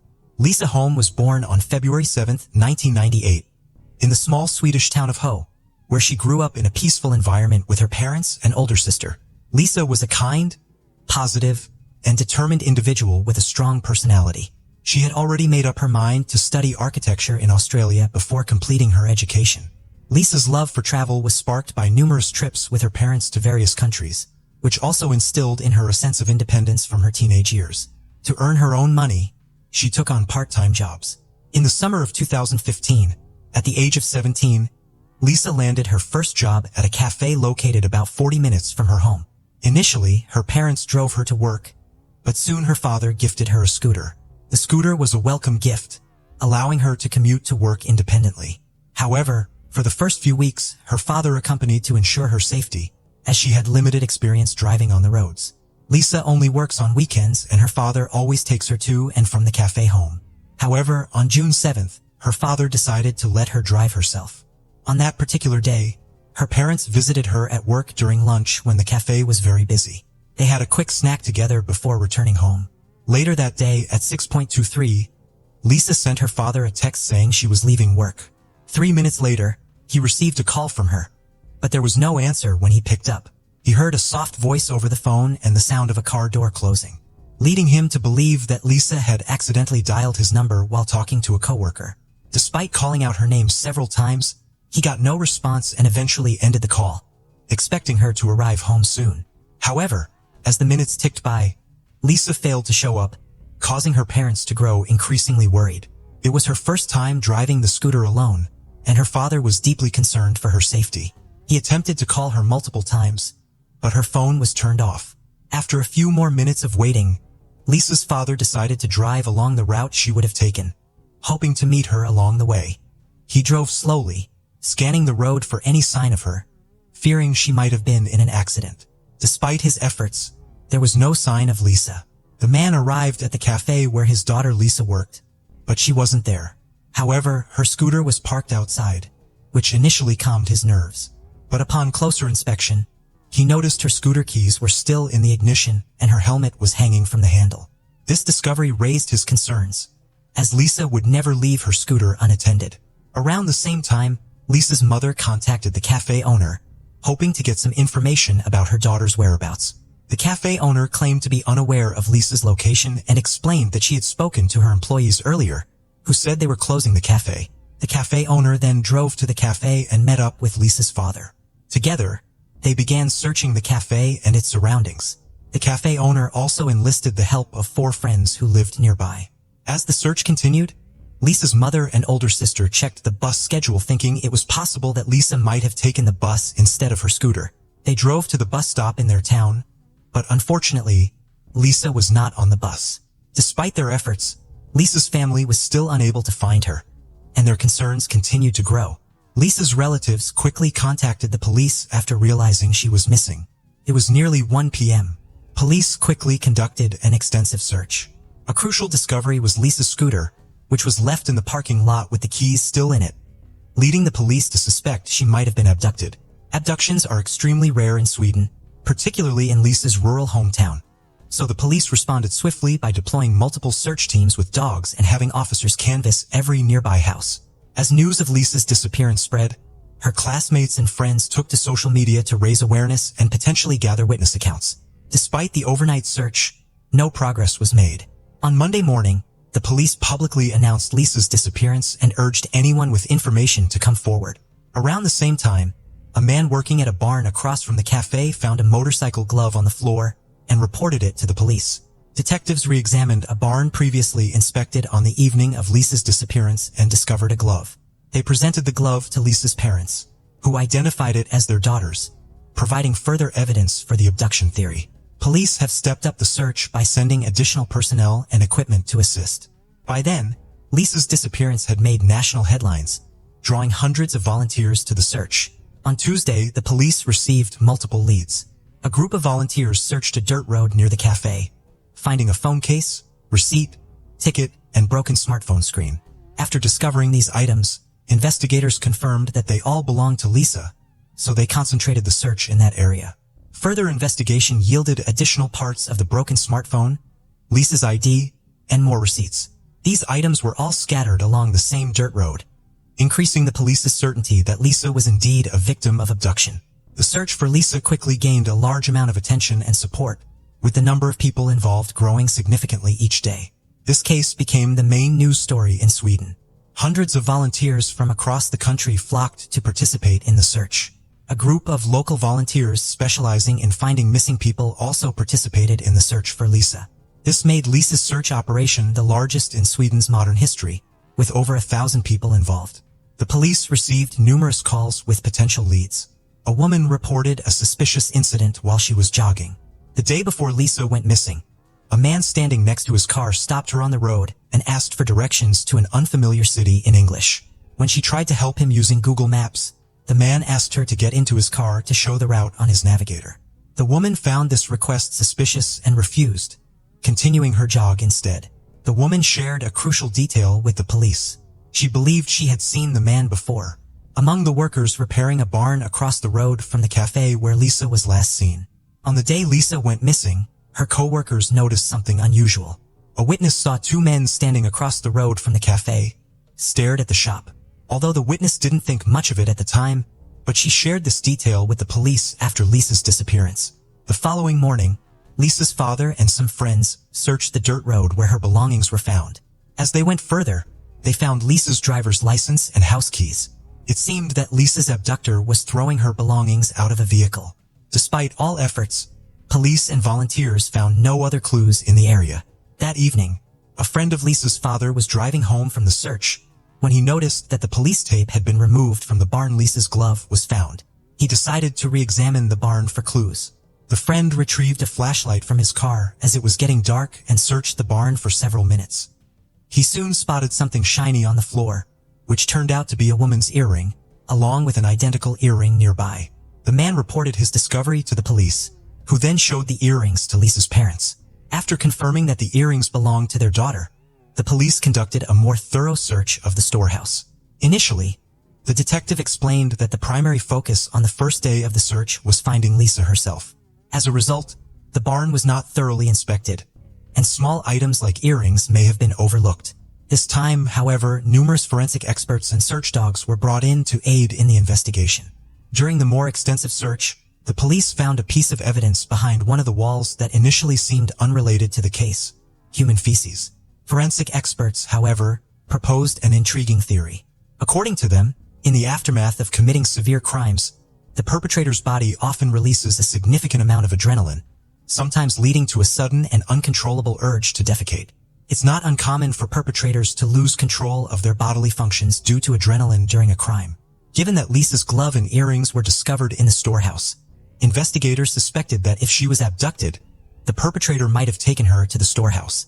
They considered the possibility that the perpetrator, under the influence of adrenaline, might have relieved themselves and left behind feces.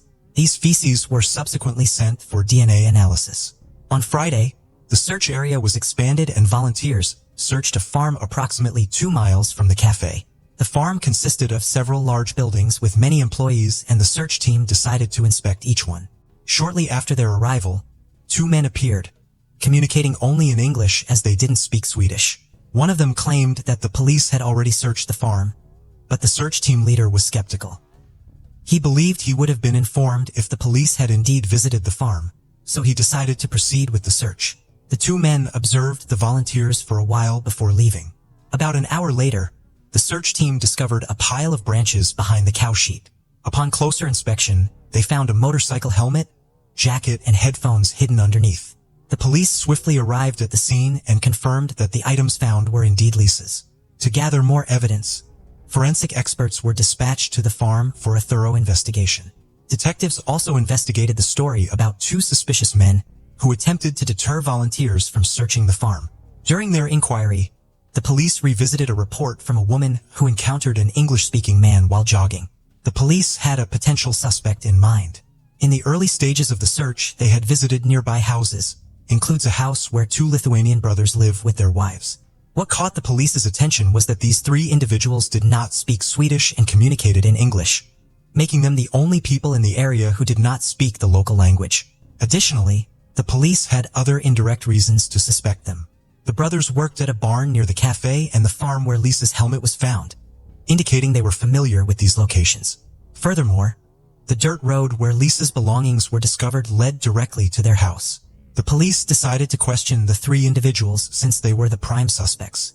Meanwhile, forensic experts and volunteers arrived at the farm to continue their inspection. Their attention was drawn to an old neglected trailer surrounded by tall grass, which seemed abandoned for years. However, the flattened grass near the door suggested recent activity. Trapped grass under the door also indicated it had been opened recently. Upon opening the door, the forensic experts were met with a strong smell of decay. Inside, they found a changing room with multiple clothing lockers. All are locked except one. This led them to suspect that Lisa's body might be inside one of the locked lockers. However, they eventually found Lisa's body in an unlocked closet, hidden behind a pile of old clothes and rags. Despite the small space, the perpetrator managed to fit Lisa inside. A rope was around her neck, and her head was covered with a large amount of tape. Her pants were pulled down, and her shirt was pulled up. Medical experts concluded that Lisa's cause of death was strangulation, with no evidence of sexual assault. Her clothing was sent to the lab for further examination. As news of her body's discovery spread rapidly across the country, the case had already been making headlines in Sweden. The brutality of Lisa's murder shocked the entire nation, as such crimes were extremely rare in Sweden. A strange and disturbing discovery was made on YouTube the same day her body was discovered. A video titled 13 featuring a countdown timer had been posted 13 days before the murder. What makes this video scarier is that it was uploaded to a channel called Lisa Home. News of the video spread quickly through the media, leaving many people stunned by the series of coincidences. Some speculated that the murder had been predicted, but it was later revealed that the channel name and video title had been changed after Lisa's body was discovered, explaining the eerie coincidence. This has raised concerns that this could be a joke or an attempt to create another conspiracy theory. Meanwhile, the police worked day and night tirelessly to catch Lisa's murderer and solve the case as quickly as possible. At the time of the discovery, investigators had already questioned two brothers and a woman, all of whom denied any involvement in the murder.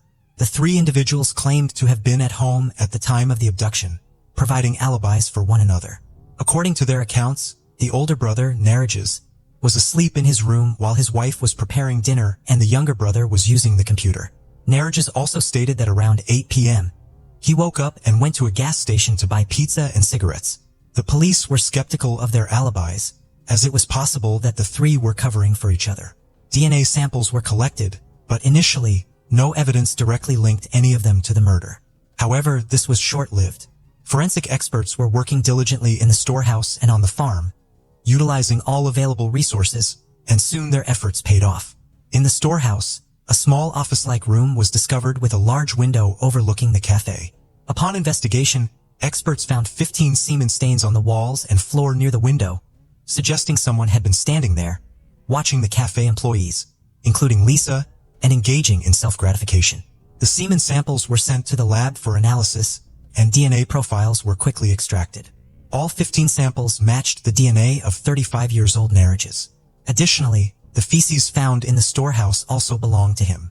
In the adjacent room, previously used for storing cow's milk, forensic experts noticed a pipe about 2 feet above the floor with a thick layer of dust, except for a small strip. The size of the strip matched the rope used to strangle Lisa. Blood was also found on the pipe, and DNA analysis confirmed it belonged to Narages. On the floor beneath the pipe, a piece of the same rope was discovered. Experts analyzed it and found 2 DNA profiles, Lisa's and Narages's. This discovery was an important clue for the police. This indicates that the rope used to kill Lisa was related to Narages. A crucial piece of evidence was discovered in the room where Lisa's body was found, a hair belonging to her. Further investigation revealed DNA traces from Narages on Lisa's jacket, leading the police to believe she was killed in that location. Police have been studying the evidence and using it to piece together what might have happened. Narages had been watching the cafe for some time and waited for an opportunity to strike. When Lisa was alone in the parking lot, he approached her, possibly asking for directions or using another tactic to gain her trust. He may have then asked her to get into his car to enter the route into the GPS system. Given Lisa's kind nature and willingness to help others, it's likely she agreed to help him. Once she was in the car, Narages taped her mouth shut and drove her to the storehouse. There, he bound her with a rope. According to medical experts, the killer's adrenaline rush at the scene may have caused him to lose control of his bodily functions, resulting in defecation on the floor. After Lisa's death, the perpetrator placed her body in the car and drove to the farm, discarding her belongings along the way. He then hid her body in the trailer locker, covering it with old clothes. The entire ordeal, from abduction to hiding the body, took the perpetrator less than an hour. Narajus maintains his innocence despite mounting evidence against him.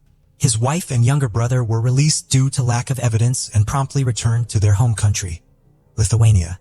The trial preparations were intense, with Narajus claiming his DNA was found at the crime scene because he had worked in the storehouse for a long time. He also provided an alibi which was corroborated by his wife and brother, although their credibility was questionable. This defense may work in court, but the finding of Narajus' DNA on Lisa's clothing suggests direct contact on the day of the murder. Furthermore, a witness reported seeing Narajus' car near the cafe around the time of Lisa's abduction, contradicting his alibi. The car was seen driving back and forth between the cafe and the farm, while Narajus claimed to have been sleeping at home, according to his brother and wife. Months after Lisa's body was discovered, experts continued to analyze the evidence using advanced equipment. They found Narajus' DNA on nearly all of Lisa's clothing, including her underwear. Given the high-profile nature of the case, investigators sought additional clues to solidify the evidence against Narajus. As part of their investigation, they traveled to Lithuania to re-question Narajus' wife and brother.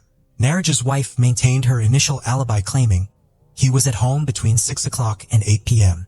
However, when detectives spoke with Narajus' younger brother, they finally obtained the information they needed. After being presented with the evidence against Narajus and the details of the crime, the younger brother revealed that Narajus was not at home that evening. According to the younger brother, Narajus returned around 7:30 p.m., covered in dirt, and immediately washed his clothes. When the police began questioning the residents and approached their house, Narajus instructed his brother to tell police he was home at the time of the crime. Narajus later explained that he was afraid of being wrongly accused due to his immigrant status and lack of alibi during the abduction. The younger brother initially believed Narajus innocent, but after learning about the evidence, he realized this wasn't true. A month after murder, a large crowd attended Lisa's funeral, far exceeding the church's capacity of 130 people. To accommodate the mourners, organizers set up benches and large screens outside, allowing everyone to watch the ceremony. For months later, the trial began. Narajus' lawyer argued that his client's DNA on Lisa's clothing could be explained by his work in the storehouse. However, they countered that this explanation didn't hold up, especially regarding Lisa's underwear. The only plausible way Narajus' DNA could have ended up on her underwear was through direct contact. The lawyer failed to provide any evidence supporting Narajus' innocence. At one point, lawyers suggested an alternative theory that Narajus' younger brother was the real killer. The lawyer failed to address the possibility of DNA manipulation during the trial, which lasted a month and resulted in Narajus being found guilty of murder. He was subsequently sentenced to life imprisonment in a high-security Swedish prison, which offered relatively comfortable living conditions. Narajus' lawyer attempted to appeal the verdict but was unsuccessful. In 2017, Narajus made a surprising decision when he requested to be deported to a prison in Lithuania. Despite Lithuanian prisons being notoriously worse than Swedish ones, the court granted his request, probably because it would result in substantial cost savings for Swedish taxpayers. It did not take long to understand the reason behind Narajus' decision. He appealed to the Lithuanian court and successfully had his sentence reduced from life to 15 years. However, this victory was short-lived as the court later overturned the decision, reinstating his life sentence. Unfortunately for Narajus, he was now stuck in a Lithuanian prison, with no chance of returning to the more comfortable Swedish prison. In August 2022, 5 years after his initial imprisonment, Narajus has been transferred to another prison in Lithuania, where he encountered another life-threatening situation. During a block transfer, an inmate attacked Narajus with a shank, causing severe injuries that ultimately led to his death on the way to the hospital. Regarding Narajus, the question of her involvement in the crime remains unclear. Although police believe it is highly unlikely that she was directly involved in the abduction or murder, they do not rule out the possibility that she may have been aware of her husband's actions and provided a false alibi to help him. If she had been directly involved, experts would have likely found her DNA on Lisa's clothing or belongings. Additionally, Narajus' younger brother has raised suspicions. Cafe employees reported seeing two men, likely Narajus and his younger brother, standing near the barn and watching the employees. However, the younger brother's DNA was not found in the barn or on Lisa's clothing, making his involvement in the murder unlikely. It is possible that the brothers were indeed observing the employees and discussing inappropriate topics, but only Nereges ultimately committed the crime.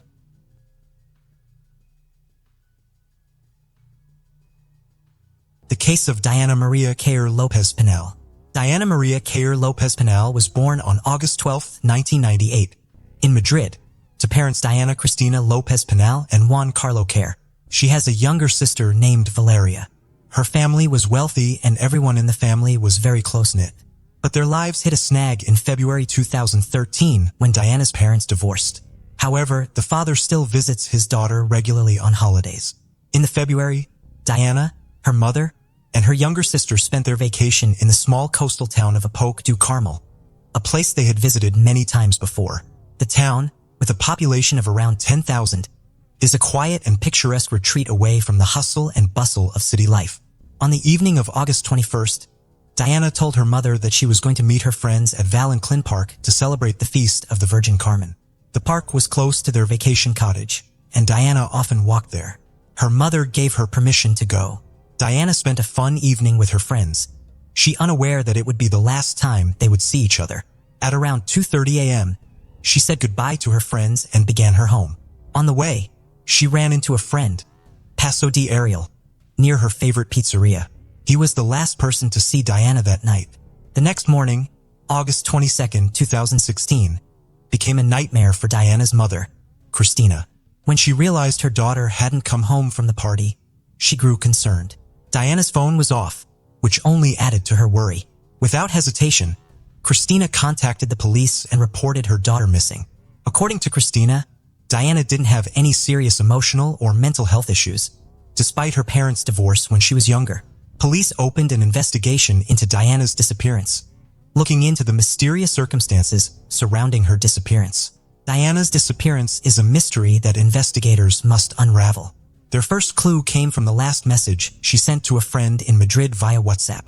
In these messages, Diana mentioned a stranger who was stalking her and shouting strange phrases, causing her to feel scared. Unfortunately, these were her last messages, after which she stopped replying to her friends' messages. During their search, they found a black hairband along the road that resembled the one Diana was wearing that night. Although this was the only evidence found at the scene of her disappearance, it gave investigators a clue to work with. Diana's friends had no information about her disappearance. Additionally, there were no CCTV cameras in the area where she was last seen. The street was dimly lit and deserted, with only a few garages and an old nightclub. Although some people reported seeing Diana get out of a car with 3 men and then get into another car, but these were not corroborated. The investigation into Diana's disappearance considered 2 primary theories. One possibility was that she was kidnapped by someone she knew. The other theory is that she was the victim of a random attack by a mentally unstable individual. Diana's mother proposed a third theory, speculating that her daughter might have been taken away by boat. New information emerged when Diana's friend and ex-boyfriend revealed that she had met a man from Morocco and purchased hashish with him. However, this detail only added to the complexity of the case. The media reported that the clothes Diana wore on the evening of her disappearance had been found, but her mother disputed it, saying it was not true. Several factors suggest that Diana did not leave voluntarily. Her credit cards and identification were still in the house. It suggests Diana's disappearance was forced, but the case remains unsolved and remains a mystery. After Diana vanished, the media reported on a fight between Diana and her mother that had occurred just days before. The press claimed that Diana had a nervous breakdown and needed medical attention. Her sister Valeria was also hospitalized with similar symptoms. To avoid conflict, the court awarded custody of Valeria to her father. The decision was made as a precaution, due to the stress of Diana's disappearance. The father and Valeria left town, sparking rumors that the family was hiding something. Diana's friends revealed that running away from home was not unusual for her sisters, especially 16 years old, Valeria. The family dynamics were complex, and arguments between the mother and daughters were common. This information raises a question. If Diana regularly left the house without any problems, why was her mother so worried this time? On August 31st, Diana's parents failed to appear for a press conference, where they were expected to provide an update on the investigation into their daughter's disappearance. According to the family's lawyer, her parents were too distraught to attend, as they were struggling to accept the possibility of never seeing Diana again. An article published in El Mundo on September 11th revealed new information about the family's situation. Contrary to the mother's claims that Diana did not have mental health issues, it was reported that Diana had previously gone missing for 3 days in April. During this time, she had turned off her phone and told her mother that she no longer wanted to live with her. The mother had not contacted the police, which raised concerns about her response to her daughter's behavior. Letters exchanged between Diana and her younger sister Valeria were also made public, shedding light on the emotional struggles both girls were facing. Valeria had been hospitalized multiple times in the past year, including one instance where she had to have her stomach pumped due to an overdose of prescription medication. Prosecutors have launched a new investigation into the alleged abuse of Valeria, the youngest daughter of the family, due to the lack of progress in the case of Diana's disappearance. The investigation into Diana's disappearance is currently in progress and is moving forward quickly. Forensic experts have analyzed several items belonging to Diana, including her toothbrush, comb, computer, diary, and prescription medication. Investigators have also questioned her acquaintances, including a young Moroccan man she had a brief relationship with. Unfortunately, these efforts yielded no results and police searches remained unsuccessful. The police have conducted extensive searches in the surrounding mountains, forests, rivers, and lakes. However, it appears that Diana disappeared at around 3 a.m. and the last signal from her phone was detected in the Tarragon area, 13 miles from her family's location. 72 days after her disappearance, Diana's case remains unresolved. However, police have found a hairband and a cell phone matching the description of Diana's phone. Her father has confirmed that the phone belongs to his daughter. 2 months after Diana went missing, her Facebook profile suddenly became active again. Her friends and family quickly informed the police and provided screenshots. It appeared that the Remind Password feature had been used, allowing someone to access her account without knowing her login details. This led to 2 possible explanations. Either Diana had forgotten her password and was trying to regain access, or someone else was attempting to break into her account. Diana's phone was a key element in the case, but it did not provide any useful information that could help explain her disappearance. The investigation finally made progress on November 10, 2006, when the driver of the car in which Diana was last seen was identified. The driver had a history of being involved in human trafficking, but this information was kept confidential to avoid jeopardizing the investigation. Initially, he had an alibi for the night of Diana's disappearance, as his wife claimed he was with her, which temporarily cleared him as a suspect. On December 25, 2017, a new piece of information came to light that greatly helped the investigation. A girl was attacked by a man who demanded her phone and threatened her with a weapon. She screamed, and a passing couple intervened, saving her from the assailant who attempted to drag her into his car. The traumatized girl quickly contacted the police, providing a description of the attacker and his vehicle's license plate number. The next day, the police arrested 41-year-old Jose Enrique Abuengwe, who had a previous criminal record. Significantly, Jose Enrique was the same individual who had been detained in February 2016 on suspicion kidnapping Diana but was released due to an alibi provided by his wife. Police re-questioned Jose Enrique and his wife. Following the interrogation, the wife admitted that her initial alibi had been false, and in reality, Jose Enrique was away from their home on the night Diana disappeared and did not return until 4 a.m. Jose Enrique initially claimed that he had accidentally hit Diana with his car and, fearing discovery and imprisonment, he had dumped her body. However, he later changed his story, confessing to kidnapping and murdering her. According to Jose Enrique's new testimony, he went to the beach to look for gasoline from abandoned cars, and that's where he met Diana. The confession of Jose Enrique reveals shocking and disturbing information. He kidnapped Diana, attempted to force her into a sexual act, and ultimately strangled her. This shocking confession sheds light on the case, confirming that Diana's disappearance was a heinous crime. The disappearance of Diana Maria Cayer Lopez Pinal has been a traumatic and lengthy case for her family and those following her case.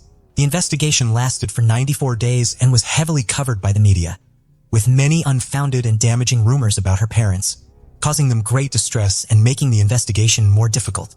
Despite these challenges, investigators persisted and eventually gathered enough evidence to identify the perpetrator. Diana's loved ones remember her as a beautiful, energetic young woman whose short life was unfortunately ended after an encounter with a violent man. Although Jose Enrique initially withheld information about Diana's whereabouts, he eventually revealed the location of her body, allowing her family and friends to hold a proper burial in January 2018. Her body was discovered in the well of an abandoned warehouse. The perpetrator, Jose Enrique, was sentenced to life in prison with the possibility of parole after serving 35 years.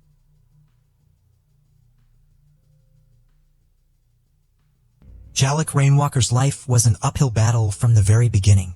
Born addicted to crack cocaine on the floor of his biological grandmother's Albany, New York kitchen in August of 1995, he was also diagnosed with fetal alcohol syndrome shortly thereafter.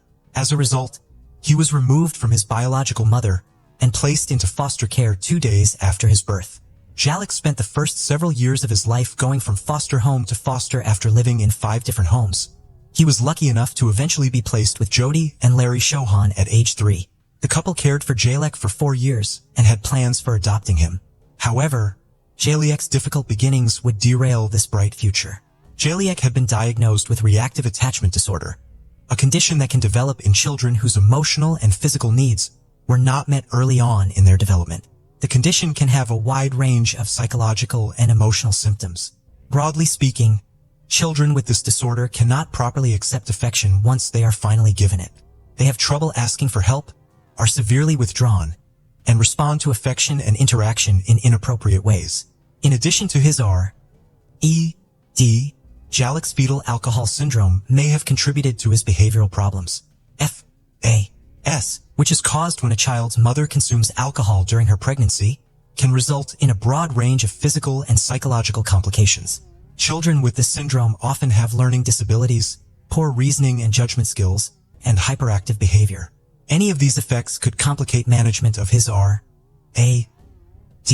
The Chauhans have described Jalek as a loving and bright child who loved to read. Unfortunately, his psychological conditions did make caring for him difficult.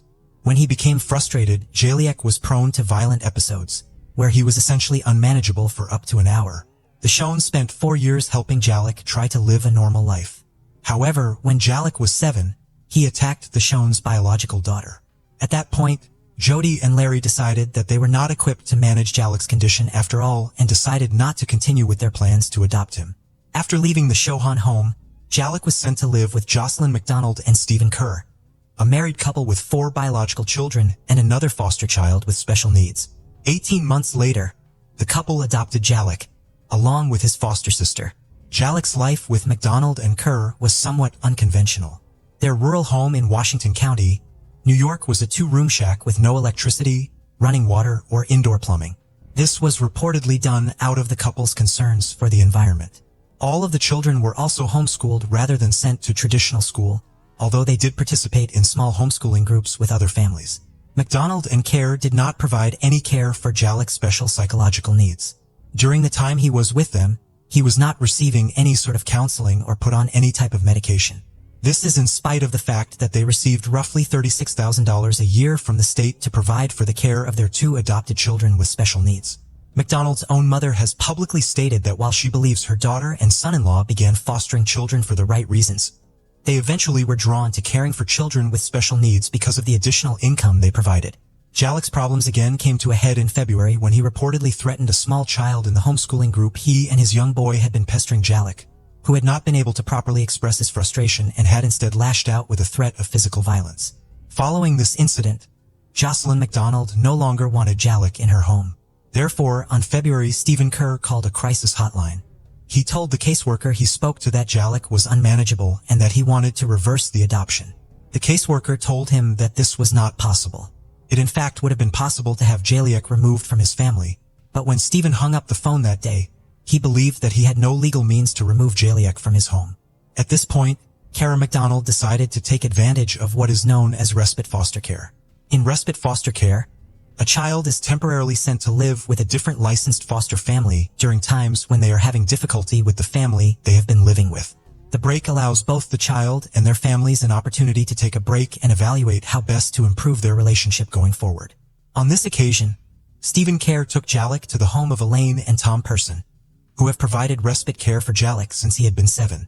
As respite care is only a short-term option, Jalek only stayed with Elaine and Tom for 6 days. When Steve and Kerr picked Jalek up from their home on November 1st, he told them that Jalek would be going to another respite foster home the following day.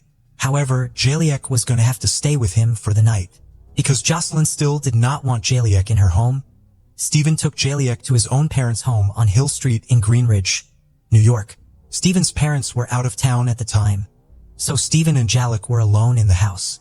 The following morning, just before 9 a.m., Stephen Kerr called the police to report his son as a runaway. According to Kerr, he had awoken at 7:30 a.m. on November 2nd and been unable to locate Jaliek. He found a note from Jaliek that read, "Dear everybody, I'm sorry for everything. I won't be a bother anymore. Goodbye, Jaliek." Kerr believed Jaliek to have been wearing blue jeans and a bright yellow fleece pullover when he went missing. He also stated that Jaliek's duffel bag and his favorite stuffed animal had gone missing as well. Jaliek's parents were only cooperative with authorities in the very early days of the investigation. They were interviewed by police on November 4th. On November 6th, Jocelyn McDonald complied with the request for her to take a polygraph examination, which she passed. On the same day, Stephen Kerr took the introductory portion of a polygraph but declined to complete the examination. The couple retained an attorney the following day. Kara McDonald held 2 vigils for Jaliek, one on November 9th and one on November 16th. The latter vigil marked the last public showing of support for the search for Jaliek by his parents.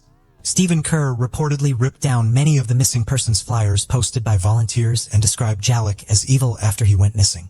Concerns about Stephen Kerr's version of events sprung up almost immediately after Jaliek went missing. Elaine Person, Jaliek's respite foster mother, says that one of the assignments Kerr gave Jaliek when he left him with her on that final stay was to write letters of apology to the people he had hurt. This included the students in the homeschool group where he was no longer allowed. While Elaine did not see the letters Jaliek wrote, her husband Tom did see Jaliek writing them. She believes the note Stephen Kerr gave the police was one of those apology notes. If Kerr knew what this note was, why did he misrepresent it to the police to support the idea that Jaliek had run away? In February, Stephen Kerr was named a person of interest in Jolie's disappearance.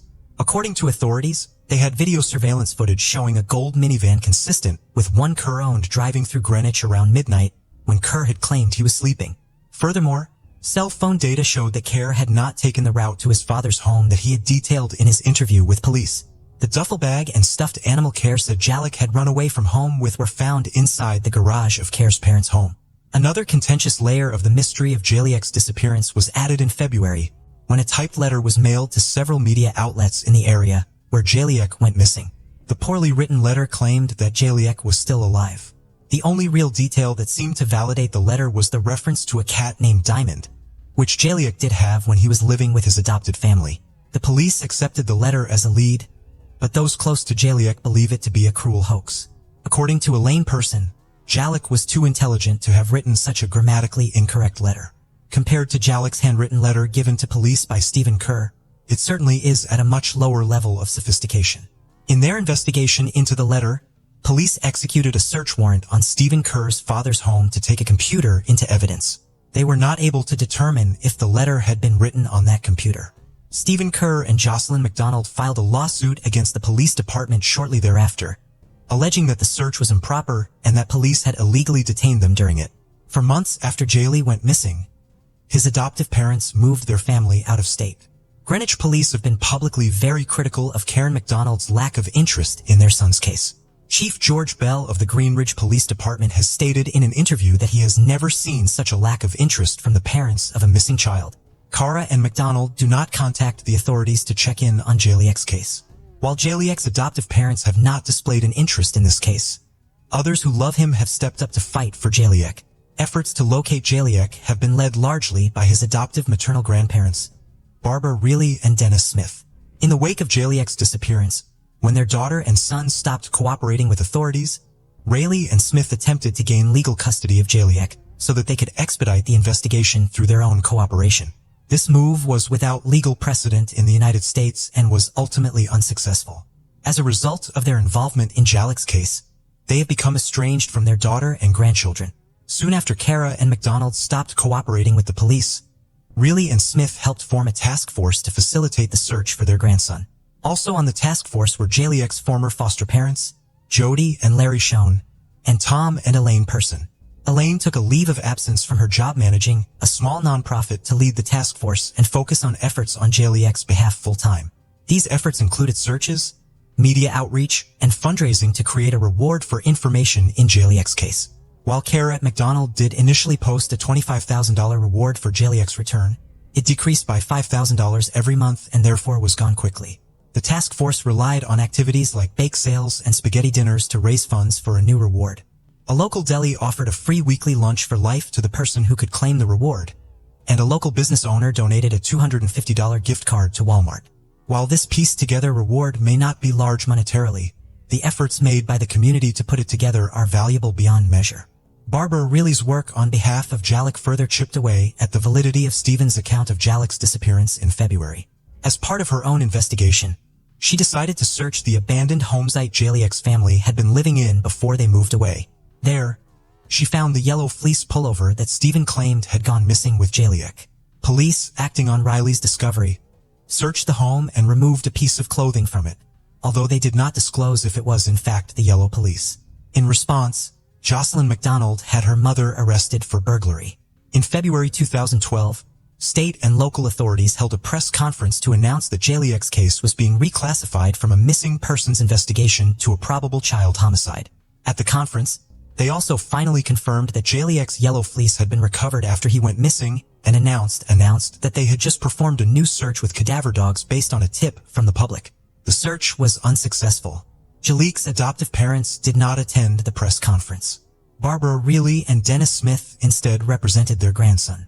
Speaking through their lawyer, Karen McDonald expressed confusion at the reclassification.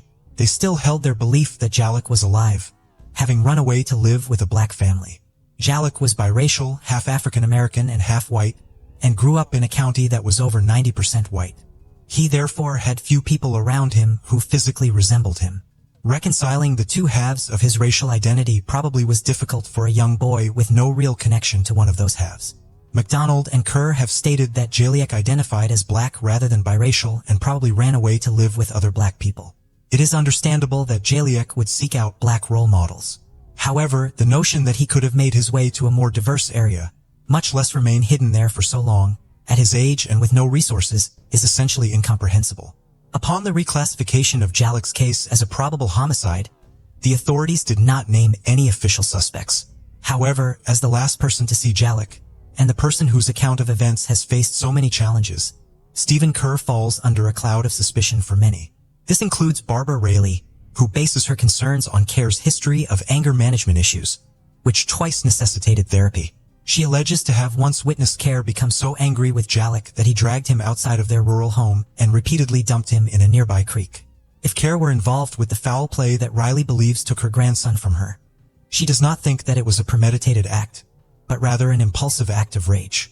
Even though authorities believe Jaliek met with foul play, there are mixed opinions as to whether anyone could be convicted in relation to his death. Locating his remains would obviously make such a conviction much easier.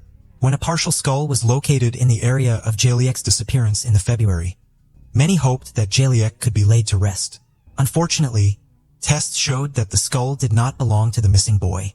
A few of the investigators who have a more complete knowledge of the case than the public have stated to the media that they believe that there is enough evidence to successfully get a conviction in the case. However, until Jaliek's remains are found or more witnesses come forward, it is unlikely that he will receive justice.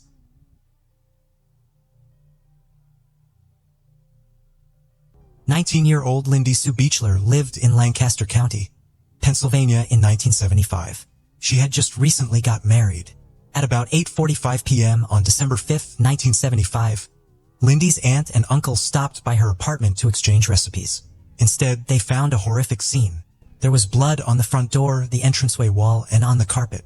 They found Lindy's body on the living room floor. She had been stabbed 19 times with 2 different knives and assaulted. Investigators collected all forensic evidence they could at the crime scene. There were no signs of forced entry. Witnesses also didn't hear or see anything strange. In 1997, as DNA advanced, detectives with the Lancaster County District Attorney's Office submitted Lindy's underwear for DNA analysis. The lab found male DNA on it and could then create a DNA profile of the suspect. Recently, in 2019, investigators teamed up with C.C. Moore, who is the chief genetic genealogist at Parabon Nanolabs. Parabon created a composite sketch of the suspect based on the DNA evidence they had. In 2020, C.C. used DNA to build a family tree of the suspect. She found that he had deep roots in the local Lancaster community. She also found that the family tree of this unknown suspect contained many recent immigrant families from the tiny town of Gasparina, Italy. Finally, the search was narrowed down to 68-year-old David Sinopoli. Investigators learned that Sinopoli lived in the same apartment complex as Lindy. To ensure that it was his DNA that was left at the crime scene, authorities began surveilling Sinopoli, who didn't go out much in public. On February 11, 2022, investigators were able to obtain Sinopoli's DNA from a coffee cup he drank from and threw in the garbage at the airport.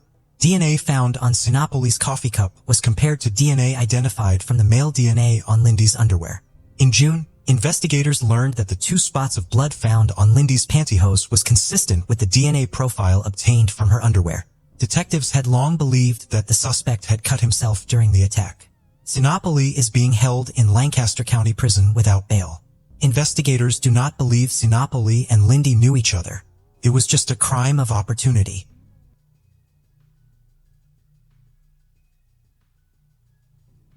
The unsettling case of Christine Hatfield, an 18-year-old cold case that was finally solved in 2015, thanks to technological breakthroughs in forensic science.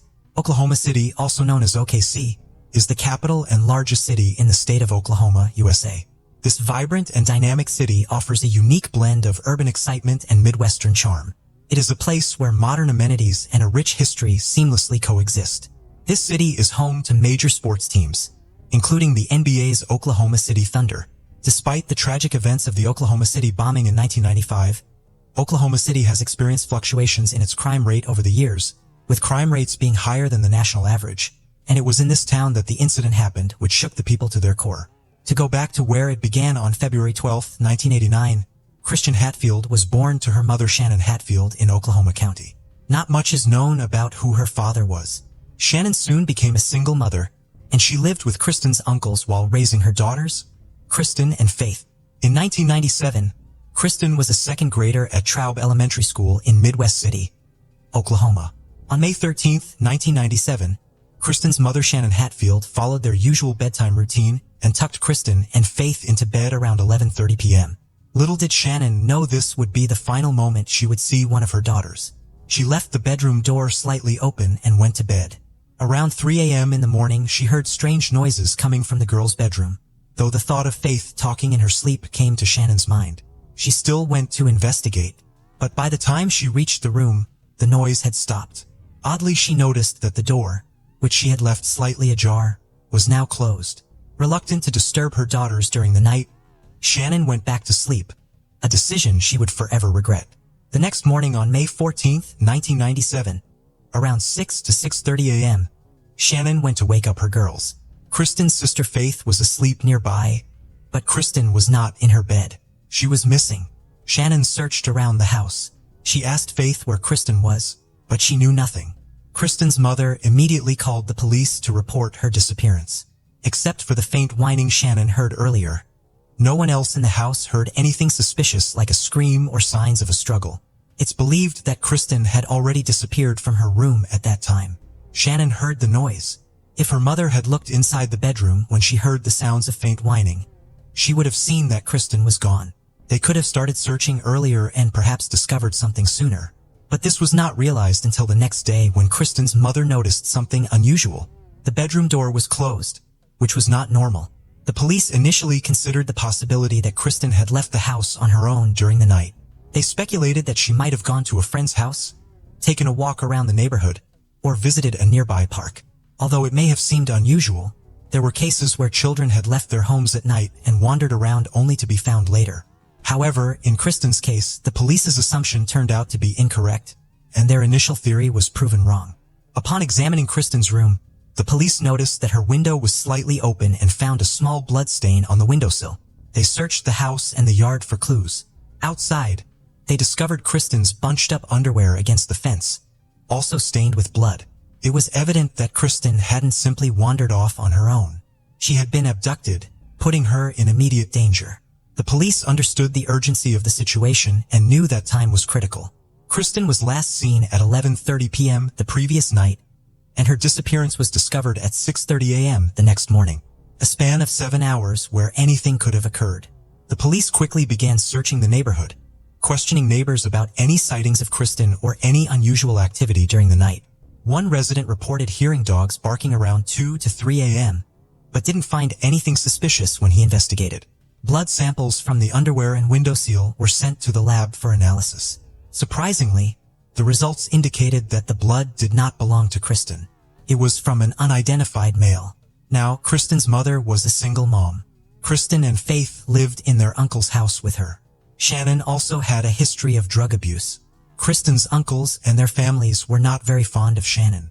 Considering Kristen's family issues, the police didn't exclude any family members as potential suspects or individuals who might have knowledge about her disappearance. They thoroughly investigated everyone and followed up on every lead and tip they received. However, none of these avenues yielded any significant information, leading to a quick stagnation in the case. Over the years, Kristen's name faded from the public conversation, and she became known as the girl occasionally featured on missing person flyers around town. Nonetheless, her family remained determined to find answers, and the police were equally committed to not giving up on the case. 18 years after Kristen's disappearance, in June 2015, a new team joined the investigation into Kristen's disappearance. Taking a fresh approach, they decided to resubmit the DNA samples found on the window and the victim's underwear to the database. With advancements in technology as time passed, they hoped to find a match. DNA analysis was still developing in the late 90s, so someone who wasn't in the system then might be now. Chief Brandon Claves of the Midwest City Police Department had an unwavering determination to solve the case. Detective Daryl Miller also felt a strong connection to it. Miller and Brandon agreed to work on the case together. They possessed a complete male DNA profile from the crime scene, matching the bloodstains on the window and the underwear. Their first step was running the DNA samples through COIDES, the Combined DNA Index System. Unfortunately, they did not find a match, but they remained hopeful. They had a list of approximately 100 men to consider since the DNA belonged to a male. They eliminate individuals who were clearly not involved and focused on those who seemed suspicious. They planned to visit them and collect DNA samples for comparison to the DNA found in 1997. One person of interest was a 55-year-old Anthony Palma, the neighbor who recalled hearing dogs barking around 2 to 3 a.m. on the night of the disappearance. Initially, he wasn't deemed suspicious during the questioning in 1997 when he was 38 years old. Palmer claimed he was at home when Kristen went missing, going to bed around 2 to 3 a.m. after hearing the dogs barking. In 1997, he was questioned due to his proximity to the Hatfield home and his alleged yard work for them, which he oddly denied. He also denied knowing Kristen's mother. In June 2015, investigators decided to revisit Palma. His wife mentioned his emotional reaction to Kristen's disappearance and his familiarity with the family. Palma recalled seeing a white Chevy truck at the Hatfield home the day Kristen vanished. He agreed to provide a DNA sample via a mouth swab. On July 22, 2015, the Oregon State Bureau of Investigation confirmed that Palma's DNA matched the DNA found at the crime scene. As investigators reviewed the old case file, they discovered discrepancies between the information provided by Palmer and the contents of the file. They couldn't find any documentation indicating that his house had been searched in 1997. Detective Miller received the results and he exclaimed, "Anthony Palmer was the killer." The DNA from the windowsill and underwear matched Palmer's. Despite his claims of being deeply affected by the case, he had lied to the police. They had never searched his home in 1997, raising suspicions about what might have been found then. Initially, Palma denied knowing the family, but Kristen's mother remembered a conversation with him that left her uneasy. However, in her heightened state after her daughter's disappearance, she hadn't considered him a likely suspect and viewed everyone as strange and suspicious. But the friendly neighbor, Palma, already had secrets hidden in his life's history. Anthony Palmer was born in 1959. The police found out that Palmer had already served a year and a half of a 5-year sentence, long before he even lived beside the Hatfields. During his trial, another woman testified that Palmer had drugged and assaulted her when she was 17. This revealed a pattern of troubling behavior. Authorities then delved into Palmer's past and found disturbing incidents. In 1980, he was suspected of breaking into his girlfriend's sister's bedroom, assaulting her and escaping before getting caught. The police saw his truck parked nearby but lacked evidence for an arrest. He violently assaulted and attacked his landlord, leading to a conviction for assault and battery. Shockingly, Palmer had been living near the Hatfields' home for 7 years. Christian was just 1 year old at the time he had moved there. Authorities were both thrilled to connect him to the case and stunned that he had been right under their noses all along. The impact on the family could only be imagined. Returning to the case by October 12, 2015, the investigators had gathered enough evidence to interview Palmer. They asked him if he remembered anything unusual about the day or even before Kristen's disappearance. Palmer responded by denying any involvement with Kristen or her family, except for seeing a white truck in front of their yard. He claimed that he typically spent his time working on his yard and fixing neighbors' bikes, but denied calling the kids over to his house. He mentioned having a daughter named Christy, who often played with the neighborhood kids. When asked if he had seen Kristen and her mother Shannon around the neighborhood, Palmer claimed to have seen Kristen playing with another girl named Crystal, but he couldn't recall the specific time frame. He stated that he was generally cautious around people and didn't pay much attention to who was there. Palmer denied having any interactions with Kristen, never recalling helping her with her bike or talking to her. He asserted that he didn't know Kristen or her family and wasn't aware of how long they had lived there. On the night of May 13, 1997, Palmer said he didn't leave his house. He mentioned that his dog barked at the back fence, assuming it was due to the presence of other animals or dogs in the area. Palmer didn't investigate further and simply called the dog inside before going back to bed. Palmer expressed suspicion towards Shannon for leaving the house, believing that she should have stayed in case Kristen returned or received a call.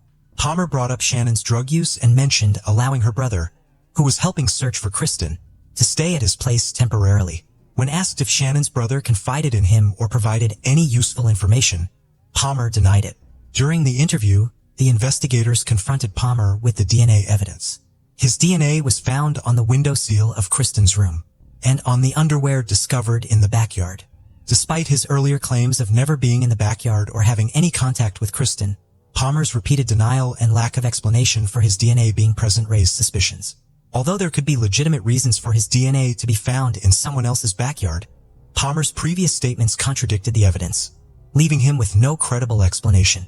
After 18 years, on October 12, 2015, the same day after his interrogation, Anthony Palmer was arrested and charged with the kidnapping and presumed first-degree murder of 8-year-old Kristen Hatfield. During the trials in 2017, he pleaded not guilty, but on October 13, 2017, he was found guilty. On November 27, 2017, the jury convicted him and he received a life sentence without parole. Surprisingly, he chose not to appeal his conviction, which is unusual for someone claiming innocence. Despite multiple opportunities, Palmer refused to disclose the location of Kristen's remains. Shannon, Kristen's mother, wrote to him in prison 3 times, but he asked her to stop. On January 11, 2019, Palmer was strangled to death by a cellmate who was serving a life sentence for first-degree murder. He was 59 years old. Although Palmer likely knew where Kristen's remains were, the family still hoped that someone else might have received that information and will come forward. Shannon displayed compassion by expressing forgiveness and not wanting Palmer's life to end in such a manner. The case was considered solved, although the location of Kristen's body remained unknown. One lead suggested her body might be buried in a neighboring town, but a search yielded nothing. Palmer's house was thoroughly searched inside and out, but no evidence was found. Inside the house, they did find children's teeth, but they belonged to Palmer's own daughter, as he had kept them after playing the Tooth Fairy. Kristen's family chose to forgive Palmer for what he had done, hoping that their forgiveness would lead him to reveal the location of Kristen's body. Unfortunately, he never did. She had already expressed her forgiveness in a letter to Palmer, wishing he would find it in his heart to provide the information they sought. The abduction of Kristen Hatfield was a case that made the alliance of forensic science with criminology more substantial. But Kristen's body is still not found.